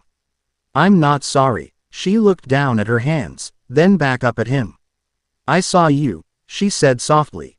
"The boy on the swing. The man who fell." Naruto's breath hitched. He hadn't expected that. He had seen her scars. But he hadn't realized she had seen his in return. The walls they had both so carefully constructed around their hearts were gone, turned to dust by a shared dream. He was no longer a god in her eyes. And she was no longer an untouchable queen in his. They were just two people, laid bare, their shared histories of pain and loneliness a bridge between them. She stood up and walked towards him, stopping just before him. The silence in the room was thick with unspoken understanding. He stood to meet her, his blue eyes searching her brown ones. He saw no fear, no awe. He saw only acceptance. He saw home. Slowly, gently, she raised a hand and rested it on his cheek, on the whisker-like marks that had once been a symbol of his curse. He leaned into her touch, his own hand coming up to cover hers. In the soft light of the new day, he lowered his head, and she tilted hers up to meet him. Their first kiss was not a passionate explosion of pent-up desire. It was as quiet and as profound as the dawn itself. It was a gentle press of lips, a shared breath, a moment of perfect, silent communication. It was a promise. It was an anchor. It was the feeling of two solitary souls finally, after a lifetime of fighting alone, finding their equal and their solace in one another. They broke apart, but remained close, their foreheads resting against each other. The sun was rising, bathing the room in a warm, golden light. The threats of the council and the whispers of the void still lingered outside, but in this quiet room, they had forged a new kind of power together. A quiet strength, born not of magic or chakra, but of a bond that could weather any storm to come. Chapter 5 End. Chapter 6. The Festival of Phantoms. The Blossom Viewing Festival was the heart of Magnolia's spring. Cherry trees, heavy with pale pink blossoms, lined the riverbanks, their petals drifting on the breeze like a gentle, fragrant snow. Paper lanterns in 100 different colors swayed in the twilight, casting a warm, dreamlike glow on the cobblestone streets. The air was alive with the sounds of music, the sizzle of food stalls, and the boisterous laughter of a city determined to celebrate the simple, profound joy of being alive. For the first time since arriving in this strange new world, Naruto felt a sense of uncomplicated happiness, a lightness in his chest that had nothing to do with power or purpose. He stood beside Erza, their shoulders occasionally brushing as they navigated the cheerful crowds. She had traded her armor for a simple, elegant yukata, the deep violet fabric patterned with white lilies. Her scarlet hair pinned up in a way that exposed the graceful line of her neck. He'd never seen her look so soft, so unguarded. It made his heart do a funny little flip he was still getting used to. "You know," he said, nudging her playfully as he gestured to a stall where people were throwing darts at balloons. "I was pretty good with a shuriken back in my day. Bet I could win you that giant stuffed frog." Erza raised a skeptical eyebrow. "That frog is supposed to be a cat, and I highly doubt your shinobi skills translate to carnival games." "Oh, ye of little faith," he chuckled. He slapped a few jewels on the counter, took the 3 flimsy darts, and with an almost lazy flick of his wrist, sent them flying. They didn't fly straight. They curved impossibly in the air, weaving around each other before all 3 struck the same, single balloon at the very top of the display in the exact same spot. Pop! The stall owner stared, his jaw agape. Erza just shook her head. A smile she couldn't suppress tugging at her lips as Naruto proudly presented her with a ridiculously oversized, poorly stitched blue cat. She accepted it with a roll of her eyes, but held it close. Its fluffy absurdity a strange comfort. They walked on, sharing a skewer of sweet dango, their conversation easy and light. He told her about Ichiraku ramen, and she told him abu. The time Natsu had tried to eat fire from a passing circus performer. They were not a god and a queen. They were just a boy and a girl on a date, surrounded by their chaotic, wonderful family. They saw Gray and Natsu in a head-to-head takoyaki eating contest, with Lucy looking on in exasperated despair. They saw Wendy and Carla marveling at a candy apple stall, and Mirajan elegantly running a stall of her own, selling expertly crafted fairy tale-themed sweets. The bonds of this guild, this family, were a tangible warmth in the cool evening air. It was as the last vestiges of sunlight faded, and the lanterns became the primary source of light that the first chill set in. It wasn't a drop in temperature, it was a stillness, a sudden deadening of the atmosphere. The cheerful music seemed to thin, the laughter to become brittle. Naruto felt it first, a prickle on the back of his neck. His sage senses, always passively aware of the life energy around him, detected a void, a tiny pinprick of absolute nothingness that had opened high in the sky above them. It was Verlag. The attack, when it came, was silent. It wasn't an explosion or a blast of energy. It was a wave of pure, weaponized sorrow that washed over the festival. And from the shadows, from the corners of their eyes, the phantoms began to coalesce. They were not ghosts. They were constructs of memory, given form by void energy. Their single purpose to reopen the deepest wounds of the heart. For Gray, a woman with kind eyes and blue hair appeared, her body made of shimmering, unstable ice. It was his master. She didn't speak, she just looked at him. Her expression not one of pride, but of cold disappointment, her gaze flicking between him and Natsu as if seeing nothing but their pointless rivalry. Gray froze, the half-eaten takoyaki falling from his hand. For Mirajan and Elfman, a small, pig-tailed girl with a bright smile flickered into existence between them. Lizanna, the sister they thought they had lost, a perfect, heartbreaking echo of their greatest tragedy. Elfman's bravado crumbled, a choked sob catching in his throat. Lizanna. Erza saw him from across the path. He stood near a stone bridge, bathed in the ethereal glow of a paper lantern. Simon. His dark hair, his kind face, the hole in his chest where Jalal's magic had struck him down. He didn't look angry. He didn't look accusatory. He just looked sad. A profound and eternal sadness that seemed to say, "Why couldn't you save me?" The giant stuffed cat slipped from her grasp, falling to the ground unnoticed. Tears welled in her eyes, hot and immediate. The armor she wore around her heart, so carefully constructed over the years, shattered. This was her greatest failure, her deepest guilt, given a face and a form. And then Naruto saw him. He was standing under a cherry tree, the pink petals falling around him like snow. He was just as Naruto remembered him from their last moments together. The long, spiky white hair, the red Ines of his own sage mode painted on his face, the kind, perverted, loving smile that was now stained with blood. He was sinking, not into the sea, but into the very shadows of the earth, giving a final, silent thumbs up. Jiraiya, pervy sage, his master, his godfather, the man he couldn't save. The breath was punched from Naruto's lungs. The cheerful noise of the festival faded into a dull roar in his ears. This wasn't a genjutsu, it was real. The sensory input was perfect. The feeling of loss, the gaping hole in his soul that had never truly healed, was torn wide open. It was in this moment of profound, personal agony that Verlag's voice slithered into his mind, no longer a whisper but a confident, philosophical lecture. Do you see now, anomaly? I told you I would learn what you cherish. These bonds you hold so dear, they are not pillars of strength. They are chains. Every memory is a blade. Every friend is a vulnerability waiting to be exploited. Your love for them is a poison that weakens your soul.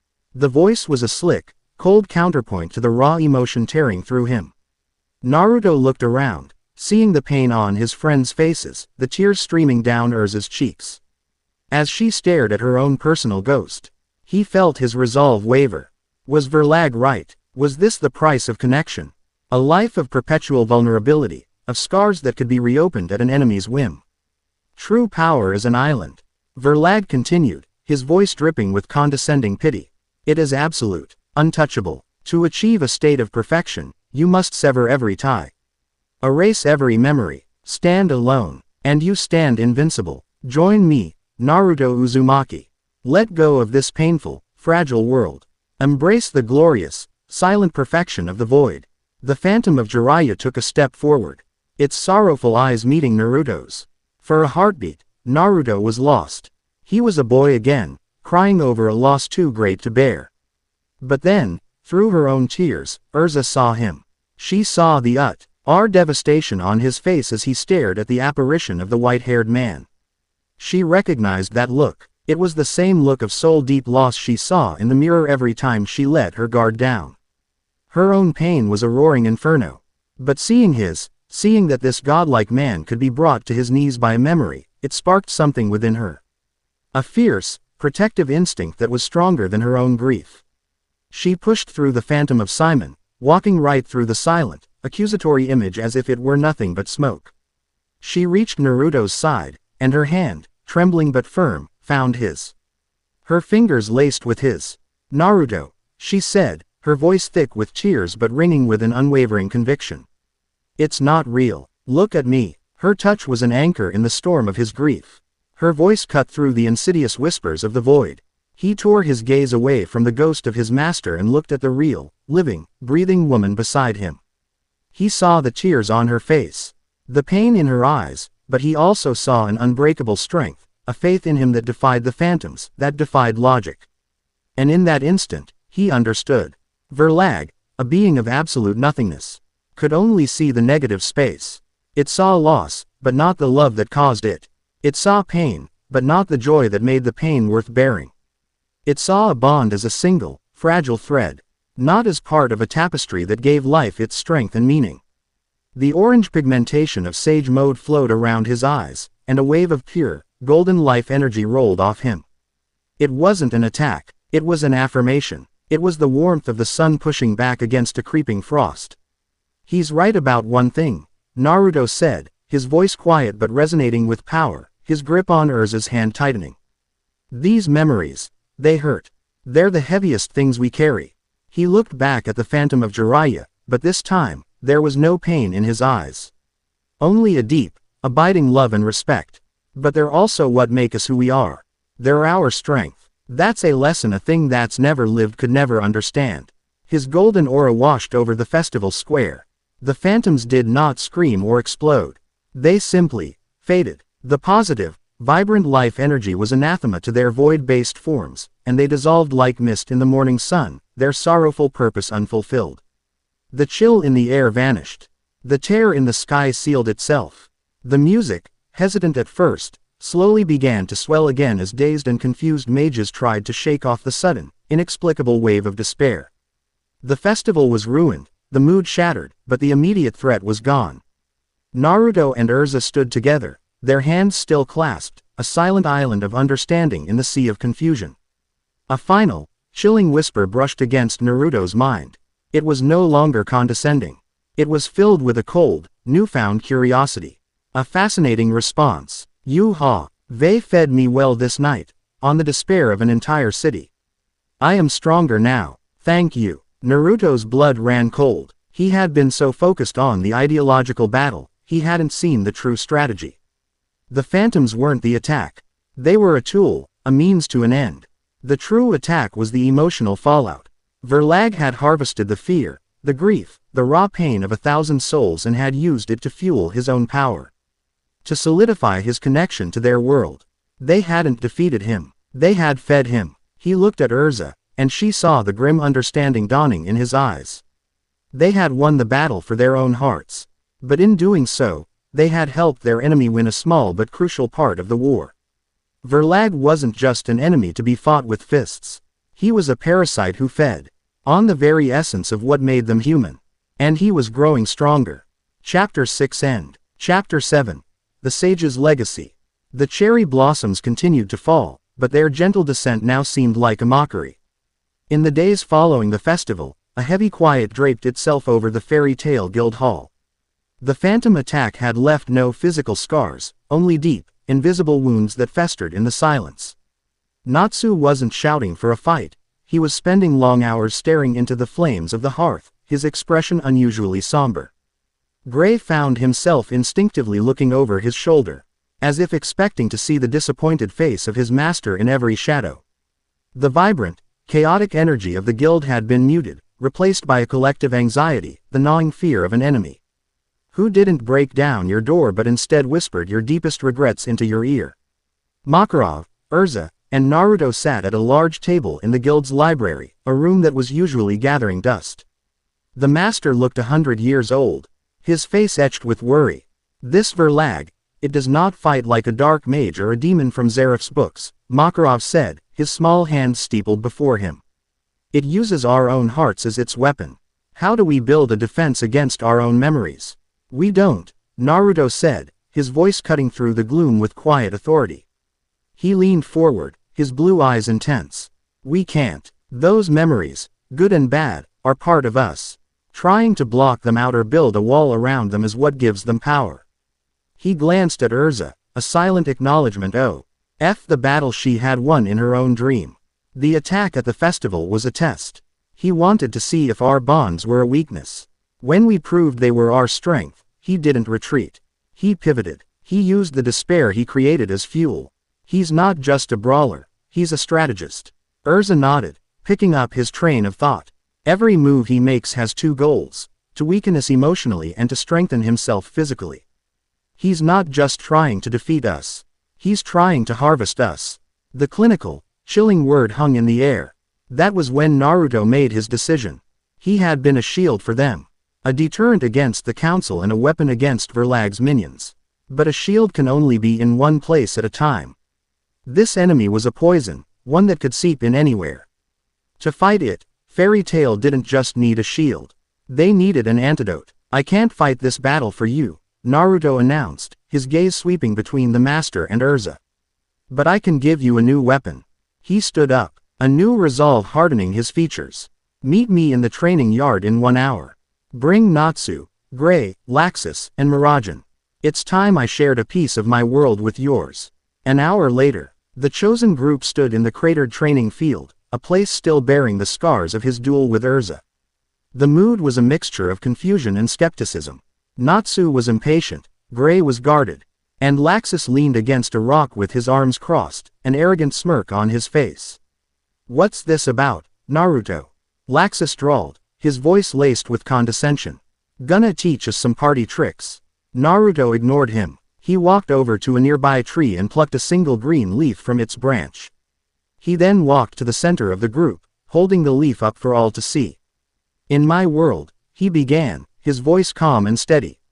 We don't use magic. We use an energy called chakra. It's the physical and spiritual energy that exists in every cell of the body.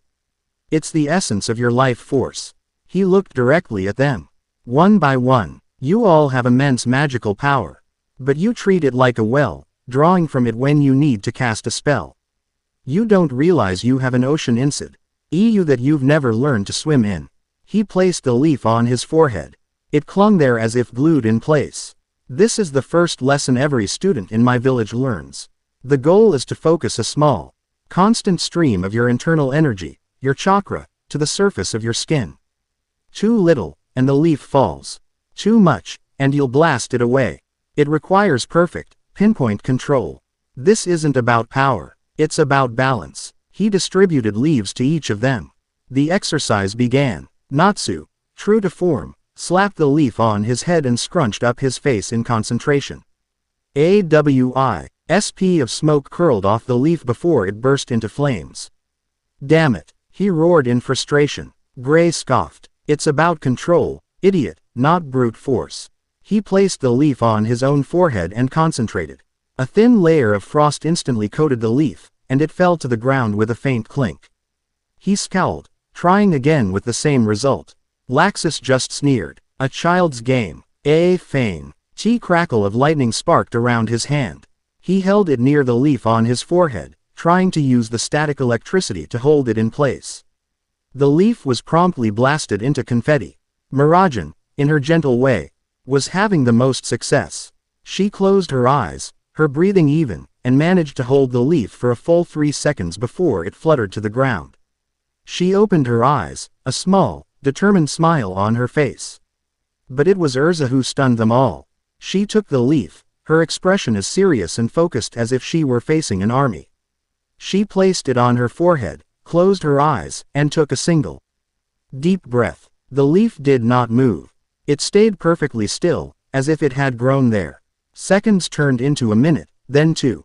Her focus was absolute, her control unwavering. She had an iron will, and she was now applying it to her own internal energy with terrifying efficiency. Naruto smiled. Just like I thought. You're a natural, Erza. Laxus's smirk had vanished, replaced by a scowl of irritation. So what? She can stick a leaf to her head. How is this going to help us fight that monster? Because you're all still thinking of it as magic, Naruto explained. Walking over to the still struggling Natsu. You're trying to cast a spell on the leaf. Stop. Feel the energy inside you. Not the magic you call on, but the energy that's just you. Your heartbeat, your breath. That's your chakra. He looked at Natsu. Don't try to burn the leaf.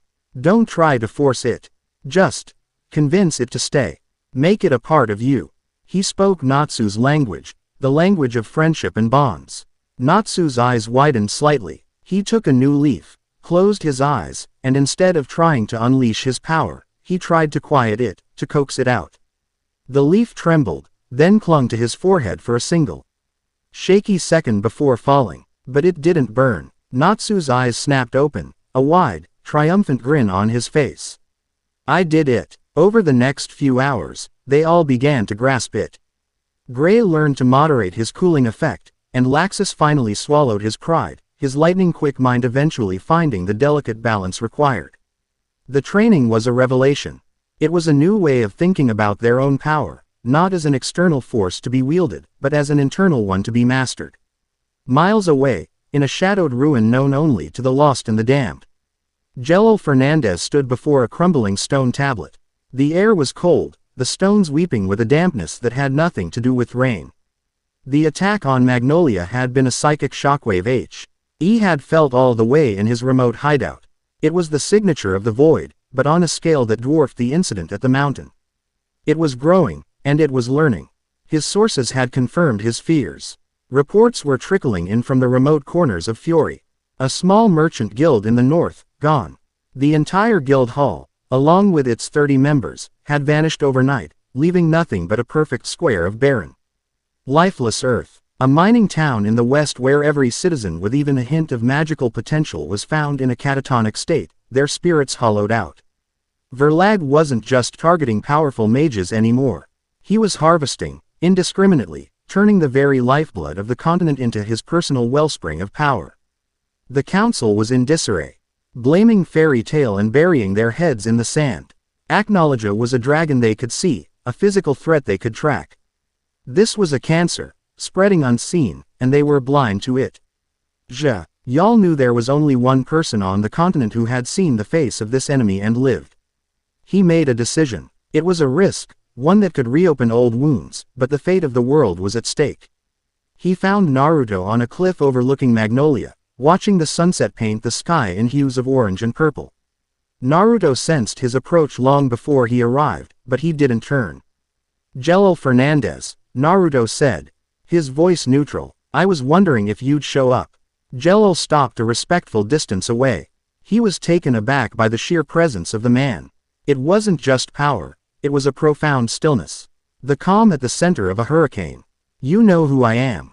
I know what you are to Erza, Naruto corrected, finally turning to face him. His eyes were not hostile, but they were sharp, analytical.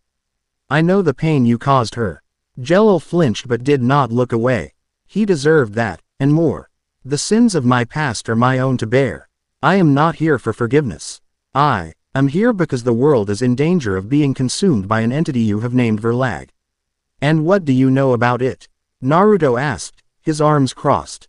Ancient texts, scraps of forbidden lore, speak of beings like it, Jello said. His voice urgent. They are called cosmivores, void gods, parasites that drift in the space between worlds, drawn to realities with high concentrations of life or magical energy. They don't conquer, they consume. They devour a world's energy, its life, its very soul, until nothing is left but a dead, silent husk. Then they move on. He looked at Naruto, a new understanding in his eyes. This world has never produced a being with your level of life force. You are not a beacon to Verlag. You are a feast. You drew him here. Naruto's expression didn't change, but his jaw tightened. He already knew that. To have it confirmed was a heavy burden. The council is useless, Jello continued.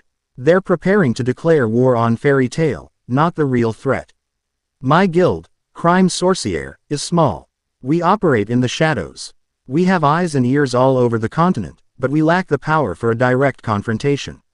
You have that power. He took a step forward, his fists clenched. I am not asking you to trust me. I am asking you to use me. Let my network be your eyes. Let us track its movements, find its patterns, while you and Fairy Tail prep. Are to be the sword that strikes the final blow. Naruto studied him for a long, silent moment. He could sense no deception. Jalal's guilt was a palpable thing, a fire that had forged him into a man relentlessly dedicated to atonement. He saw a mirror of Sasuke in him, a man who had walked in darkness and was now fighting desperately to protect the light. Erza has forgiven you, Naruto stated simply. That's not my place, but I can see that your desire to protect this world is genuine. He extended a hand. You gather the intelligence. Find out where Verlag will manifest next. Get that information to me. We'll handle the rest. Jello looked at the offered hand, a flicker of surprise in his eyes. He grasped it firmly. It was not the handshake of friends, but of soldiers. An uneasy alliance, born of mutual necessity and a shared, world-ending threat. As Jello turned and melted back into the shadows, Naruto knew the game had changed once more. They now had a spymaster. Back in the training field, the sun had set. But the group was still at it, their progress astonishing. Erza, guided by Naruto, was learning to channel her new internal energy into her equips. She summoned her Heaven's Wheel armor. But instead of 100 swords, she focused, summoning only 10. But these 10 swords glowed with a faint, golden aura. They moved with a speed and precision that was almost precognitive, weaving through a training course of rock pillars and reducing them to dust without a single wasted movement. It was the difference between a volley of arrows and 10 guided missiles. Nearby, Natsu held a small, stable ball of fire in his palm, his tongue stuck out in concentration. It wasn't a raging inferno. It was a controlled, compressed sphere of heat and power, held in place by a thin, swirling layer of chakra. Gray stood beside him, having created a shield of ice. It was smaller than his usual creations, but when Natsu, on Naruto's signal, finally thrust the fireball into it, the shield didn't shatter. It hissed and steamed, a large chunk melting away, but it held. The ice, infused with a hint of natural energy, was impossibly durable. Naruto watched them, a rare, genuine smile of pride on his face. He had given them a legacy, a piece of his world, and they were making it their own, fusing it with their magic to create something new, something stronger. Erza dispelled her swords and walked over to him. A sheen of sweat on her brow but a look of exhilaration in her eyes. This changes everything, she said, her voice filled with wonder. It's like I've been fighting with one hand tied behind my back my entire life.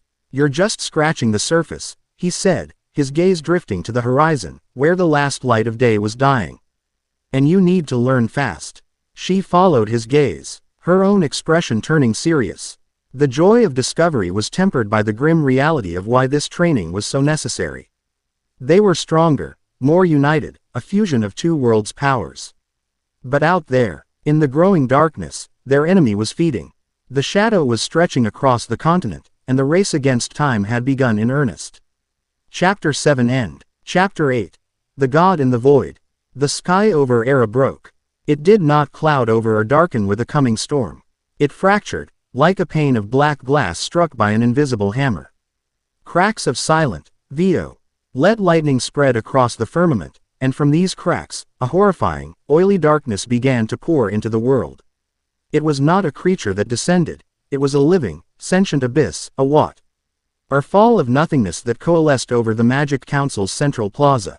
Inside the council chambers, Lahar was in the middle of a heated, futile argument with Chairman Doma, pleading with him to heed Jalal's secret warnings about the disappearing guilds, when the world outside their stained glass windows was plunged into an unnatural twilight.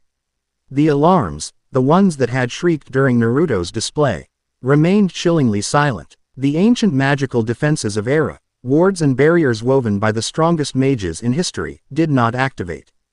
They were not being attacked by magic, they were being unwritten from existence.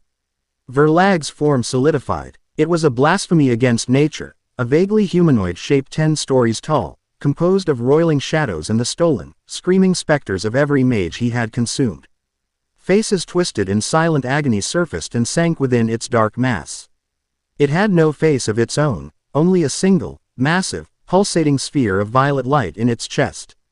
A malevolent heart that thrummed with the stolen life of a continent. The Rune Knights, brave and hopelessly outmatched, swarmed from their barracks. They unleashed every binding spell, every offensive rune in their arsenal. Beams of light, chains of elemental fury, and waves of concussive force slammed into the shadowy behemoth. It was like throwing pebbles into the ocean. The magic simply vanished into its form. Absorbed without a ripple, Verlag didn't even seem to notice. Then, he acted. He raised a colossal, shadowy arm, and from it, 100 tendrils of void energy lashed out. They did not destroy buildings or kill soldiers. They passed through the stone walls of the council headquarters and found their targets. Inside the chamber, the 10 council members, the most powerful political figures in fury, screamed as the tendrils pierced their bodies. Their magical auras, built up over lifetimes of study and practice, flared brilliantly for a single, glorious second before being siphoned away. Drawn out of them like wine from a wineskin, they collapsed into their ornate chairs, their bodies alive but their spirits hollowed out, their eyes vacant and dull. "He's eating them," Lahar shouted, his voice raw with horror. He grabbed Dorenbalt by the arm. "The archives. We have to get to the emergency teleportation gate. Now." They ran, the sounds of their comrades' dying magic echoing behind them. The entire building groaned, the ancient stones losing their magical integrity. They burst into the subterranean archives, a vast library containing the history of their world, and found the hidden gate. A last resort built for a doomsday scenario its creators could never have imagined. As Lahar frantically traced the activation rune, Dorenbalt looked at a long-range sensor lacrima on a nearby console. It was pulsing with a single, terrifying reading. "Lahar," he said, his voice trembling. "All that power he just absorbed, it's not dispersing. It's concentrating. He's building something." Lahar finished the rune, and a shimmering portal opened before them. "There's no time. Go." They dove through the gate just as the entire council headquarters above them imploded, crumbling inwards as if crushed by an invisible hand. Naruto and Erza were in the training field, sparring. It was no longer a duel of overwhelming power versus indomitable will, but a fluid dance of equals. Erza, channeling chakra through her blades, moved with a speed that could now keep pace with his, her swords weaving a seemingly impenetrable net of steel. Naruto, using only taijutsu, flowed around her attacks. His movements economical, redirecting her momentum, a small smile on his face. He was teaching her, and she was learning at a prodigious rate. It was then that he stopped, his head snapping up to look east. The smile was gone, replaced by a look of grim finality. "What is it?" Erza asked, her own senses tingling with a vague, nameless dread. "He's here," Naruto said, his voice low. "He's stopped feeding. He's making his move." As if on cue, the ground began to tremble. It was not a localized quake. It was the entire continent groaning in protest. In the distance, on the Aya, stern horizon where Era should have been, a pillar of absolute darkness erupted into the sky. It rose higher and higher, a twisted, obsidian spire that seemed to pierce the heavens, a monument to enter. Oppi that drank the very light from the air. Veins of pulsating purple energy, the stolen magic of the council, spiraled up its length. The sky around it turned a sickly, perpetual twilight, a bruise on the face of the world. Every magic user in Fairy Tail, in all of Magnolia, felt it. It was a cold, draining sensation, as if a great siphon had just been attached to the world's very soul. Their own magic felt sluggish, harder to call upon. The air itself felt thin, weary. "What is that thing?" Lucy gasped, rushing out of the guild hall with the others. "It's a pump," Naruto said, his eyes narrowed, his sage senses analyzing the colossal structure. "It's draining the natural energy, the magic, from the land itself. The longer that spire stands, the stronger he gets, and the weaker this world becomes. Eventually, there'll be nothing left. Just then, a magical gate, ragged and unstable, tore open in the middle of the field. A disheveled and frantic Lahar and Doranbalt tumbled out, collapsing onto the grass. They looked up, their faces pale with shock and grief, and saw Naruto and the assembled members of Fairy Tail staring down at them. Lahar, the proud, unbending commander of the Rune Knights, the enforcer who had come to arrest Naruto, pushed himself to his knees. He lowered his head, the ultimate gesture of surrender. "You were right," he said, his voice cracking. "Everything you said, you were right. Erza is gone. The council is gone." He consumed them. He looked up, his eyes filled with a desperate, pleading light he never thought he would show. "We were fools. We were arrogant and blind. On behalf of what is left of the government of Fury, I am asking for your help. No, I am begging you. You are the only one who can stop this. Please, lead us." The silence that followed was heavy with the weight of a world's fate. The members of Fairy Tail looked at Naruto, their expressions a mixture of shock and unwavering faith. The government that had declared them outlaws was now on its knees, asking their unregistered threat to be its savior. Naruto's expression was hard, not with anger, but with the immense burden of what was being asked. He looked from Lahar's desperate face to the dark spire on the horizon, a cancer growing on his new home. He then looked at Erza, at Natsu, at the faces of his new family. There was never any other choice. He walked over to Lahar and offered a hand, pulling the stunned commander to his feet. "Get up," Naruto said, his voice ringing with a calm, unshakable resolve that cut through the fear. "There's no time for begging. There's only time to fight." He turned to the rest of the guild. "This is it. Verlag isn't hiding anymore. This is a war for the survival of this world, and it starts now." He looked at Makarov, who gave a single, solemn nod of absolute support. "Lahar," Naruto commanded, his voice taking on the natural authority of a cage addressing his troops.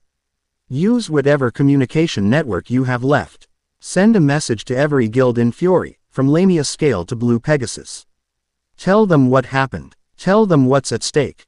He paused, his gaze sweeping over his friends, then settling on the horrifying spire in the distance. "Tell them Fairy Tail is making its stand. And tell them to come to Magnolia if they want to have a world to come home to tomorrow."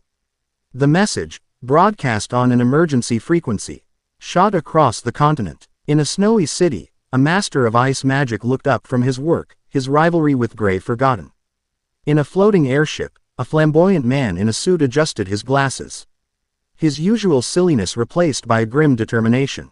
On an island of warrior women, a sword master gripped the hilt of her blade, her eyes fixed on the eastern sky. In the guild hall of the former number 1 guild, 2 dragon slayers looked at each other and nodded, their petty squabbles with Natsu seeming like a distant, childish memory. They came. Within hours, the fields around Magnolia were transformed into a massive, sprawling military camp.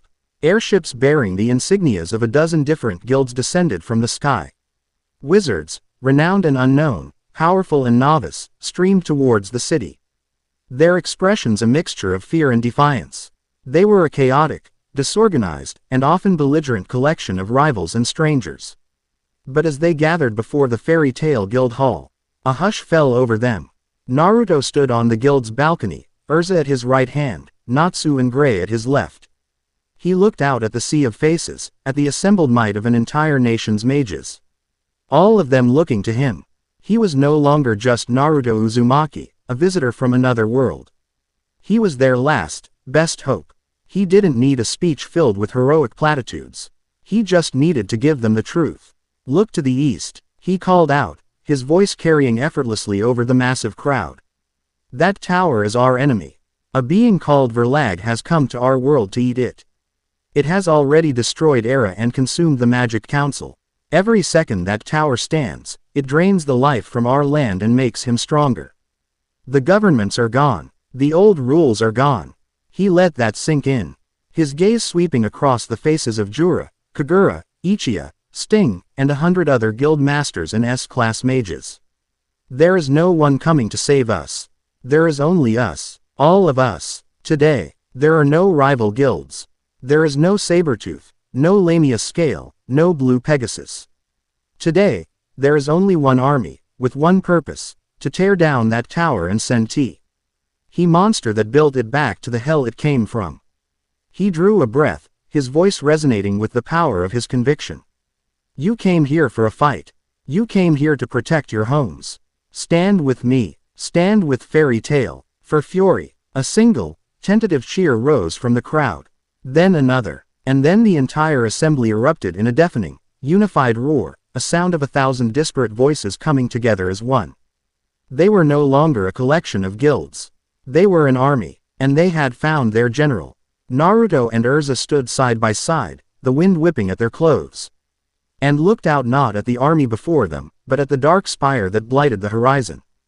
The final battle for the fate of Earth-Land was at hand. Chapter 8 End. Chapter 9. The Battle for a Dying World. The march on the spire was a silent, grim affair. The vibrant greens of the Fury countryside bled into a sickly, uniform gray miles before they reached their destination. The very earth was dead, crumbling to dust under the boots of the 10,000 mages who formed the last army of Earth-Land. Trees stood as brittle, skeletal husks, and the air was thin and cold, devoid of the familiar hum of natural magic. It tasted of ash and finality. Before them, the spire loomed, a black spear thrust into the heart of a dying world. And at its base, an army waited. They were not goblins or demons or soldiers in armor. They were a tide of shimmering, unstable figures, humanoid in shape but composed of the same void energy as the tower itself. They were Verlag's legion, and as the mages drew closer, a collective gasp of horror rippled through their ranks. The void creatures had faces, distorted and writhing in silent agony, but recognizable. They were the faces of the mages from the vanished guilds, the members of the Magic Council, the Rune Knights who had fallen at Era. Verlag had not just consumed them, he had turned them into puppets for his war. For a moment, the army faltered, the psychological blow landing with brutal efficiency. To fight this enemy was to strike down the ghostly visages of their own comrades. Naruto, standing at the forefront with Erza, felt the wave of hesitation. He knew this battle would be lost before it began if fear took root. He raised his hand, and a golden sphere of chakra, a Rasengan radiating pure, unfiltered life, pulsed with the light of a miniature sun. The warmth washed over the front lines, a tangible counter-agent to the void's chilling despair. Do not be fooled, his voice boomed, empowered by a subtle wind jutsu that carried it to every ear. Those are not your friends. They are echoes, husks. The monster we fight is so cowardly it hides behind the faces of its victims. Do not mourn them now. Avenge them. Grant them the peace of oblivion. For Fury, his words were the spark in the powder keg. Avenge them. The single, unifying thought ignited the army. Natsu Dragneel was the first to answer, his roar a primal inferno of sound and fury. Fire Dragon's iron fist. He launched himself forward, a living comet of fire, and slammed into the front line of the void creatures. The battle for a dying world had begun. The class H was a maelstrom of color and chaos against a tide of sucking darkness. The army of mages, the pride of Fury, slammed into the legion of phantoms. Light magic met void energy, elemental fury met silent, soul-draining tendrils. The initial moments were a brutal stalemate. Mages would unleash powerful spells, only to see them partially absorbed by the enemy. The void creatures would strike back, their touch not burning or cutting, but draining, leaving their victims feeling weak, their magic sputtering. But then, the fruits of Naruto's training began to turn the tide. Natsu and Godlike fought back to back, a whirlwind of fire and steel. They had learned the lesson of control. Godlike, now, Natsu yelled. Both dragon slayers took a deep breath, but instead of a wide, chaotic roar, they focused their chakra. Fire dragons, ... Iron dragons, ... Combined roar. Two streams of power, one of fire, one of razor-sharp metal shards, erupted from their mouths. But they were not separate attacks. Guided by their new control, the streams twisted together, the metal shards superheating within the vortex of flame, creating a single, focused beam of molten destruction that tore a massive trench through the enemy ranks. Elsewhere, Gray and Leon stood on a small rise, their hands pressed together. Ice Make. Raging Hydra. They yelled in unison. A colossal, multi-headed serpent of ice rose from the dead earth. But this was not ordinary ice. It was infused with the natural energy they had learned to feel, its surface shimmering with a faint, silvery light. When the void creatures swarmed it, their draining touch did little. The ice was too solid, too real, too infused with life. The Hydra's head smashed through the enemy lines, buying precious time for the mages on the ground. High above, a golden blur of lightning descended. Laxus Dreyarov, his face a mask of cold fury, unleashed his own newfound power. Lightning Dragon's purifying roar. It was not a single bolt, but 1,000. Each one guided with pinpoint precision. It didn't just strike the void creatures, it disintegrated them, the holy lightning a perfect antidote to their void-based composition. He cleared a circle 100 yards wide. A temporary sanctuary in the middle of the raging battle. But no one was as devastating as Mirajan Strauss. She was in her Satan soul, Cetri form, a demonic angel of terrifying power. But now, a golden aura of chakra shimmered around her. She didn't just fly. She moved with a speed that defied sight, appearing as a blur of motion. She didn't just fire blasts of dark energy. She coated her fists and feet in the same energy, infused with chakra for concussive force, and tore through the void legions in a display of brutal, elegant taijutsu that mirrored Naruto's own. The tide was turning. The initial shock had worn off, replaced by a grim, unified resolve. They were holding the line. But holding the line wasn't enough. They had to get to the top of the spire. Now, Naruto yelled to Erza. She didn't need to be told. She re-equipped into her flight armor, giving her enhanced speed, and Naruto entered Sage mode in an instant. They became the tip of the spear.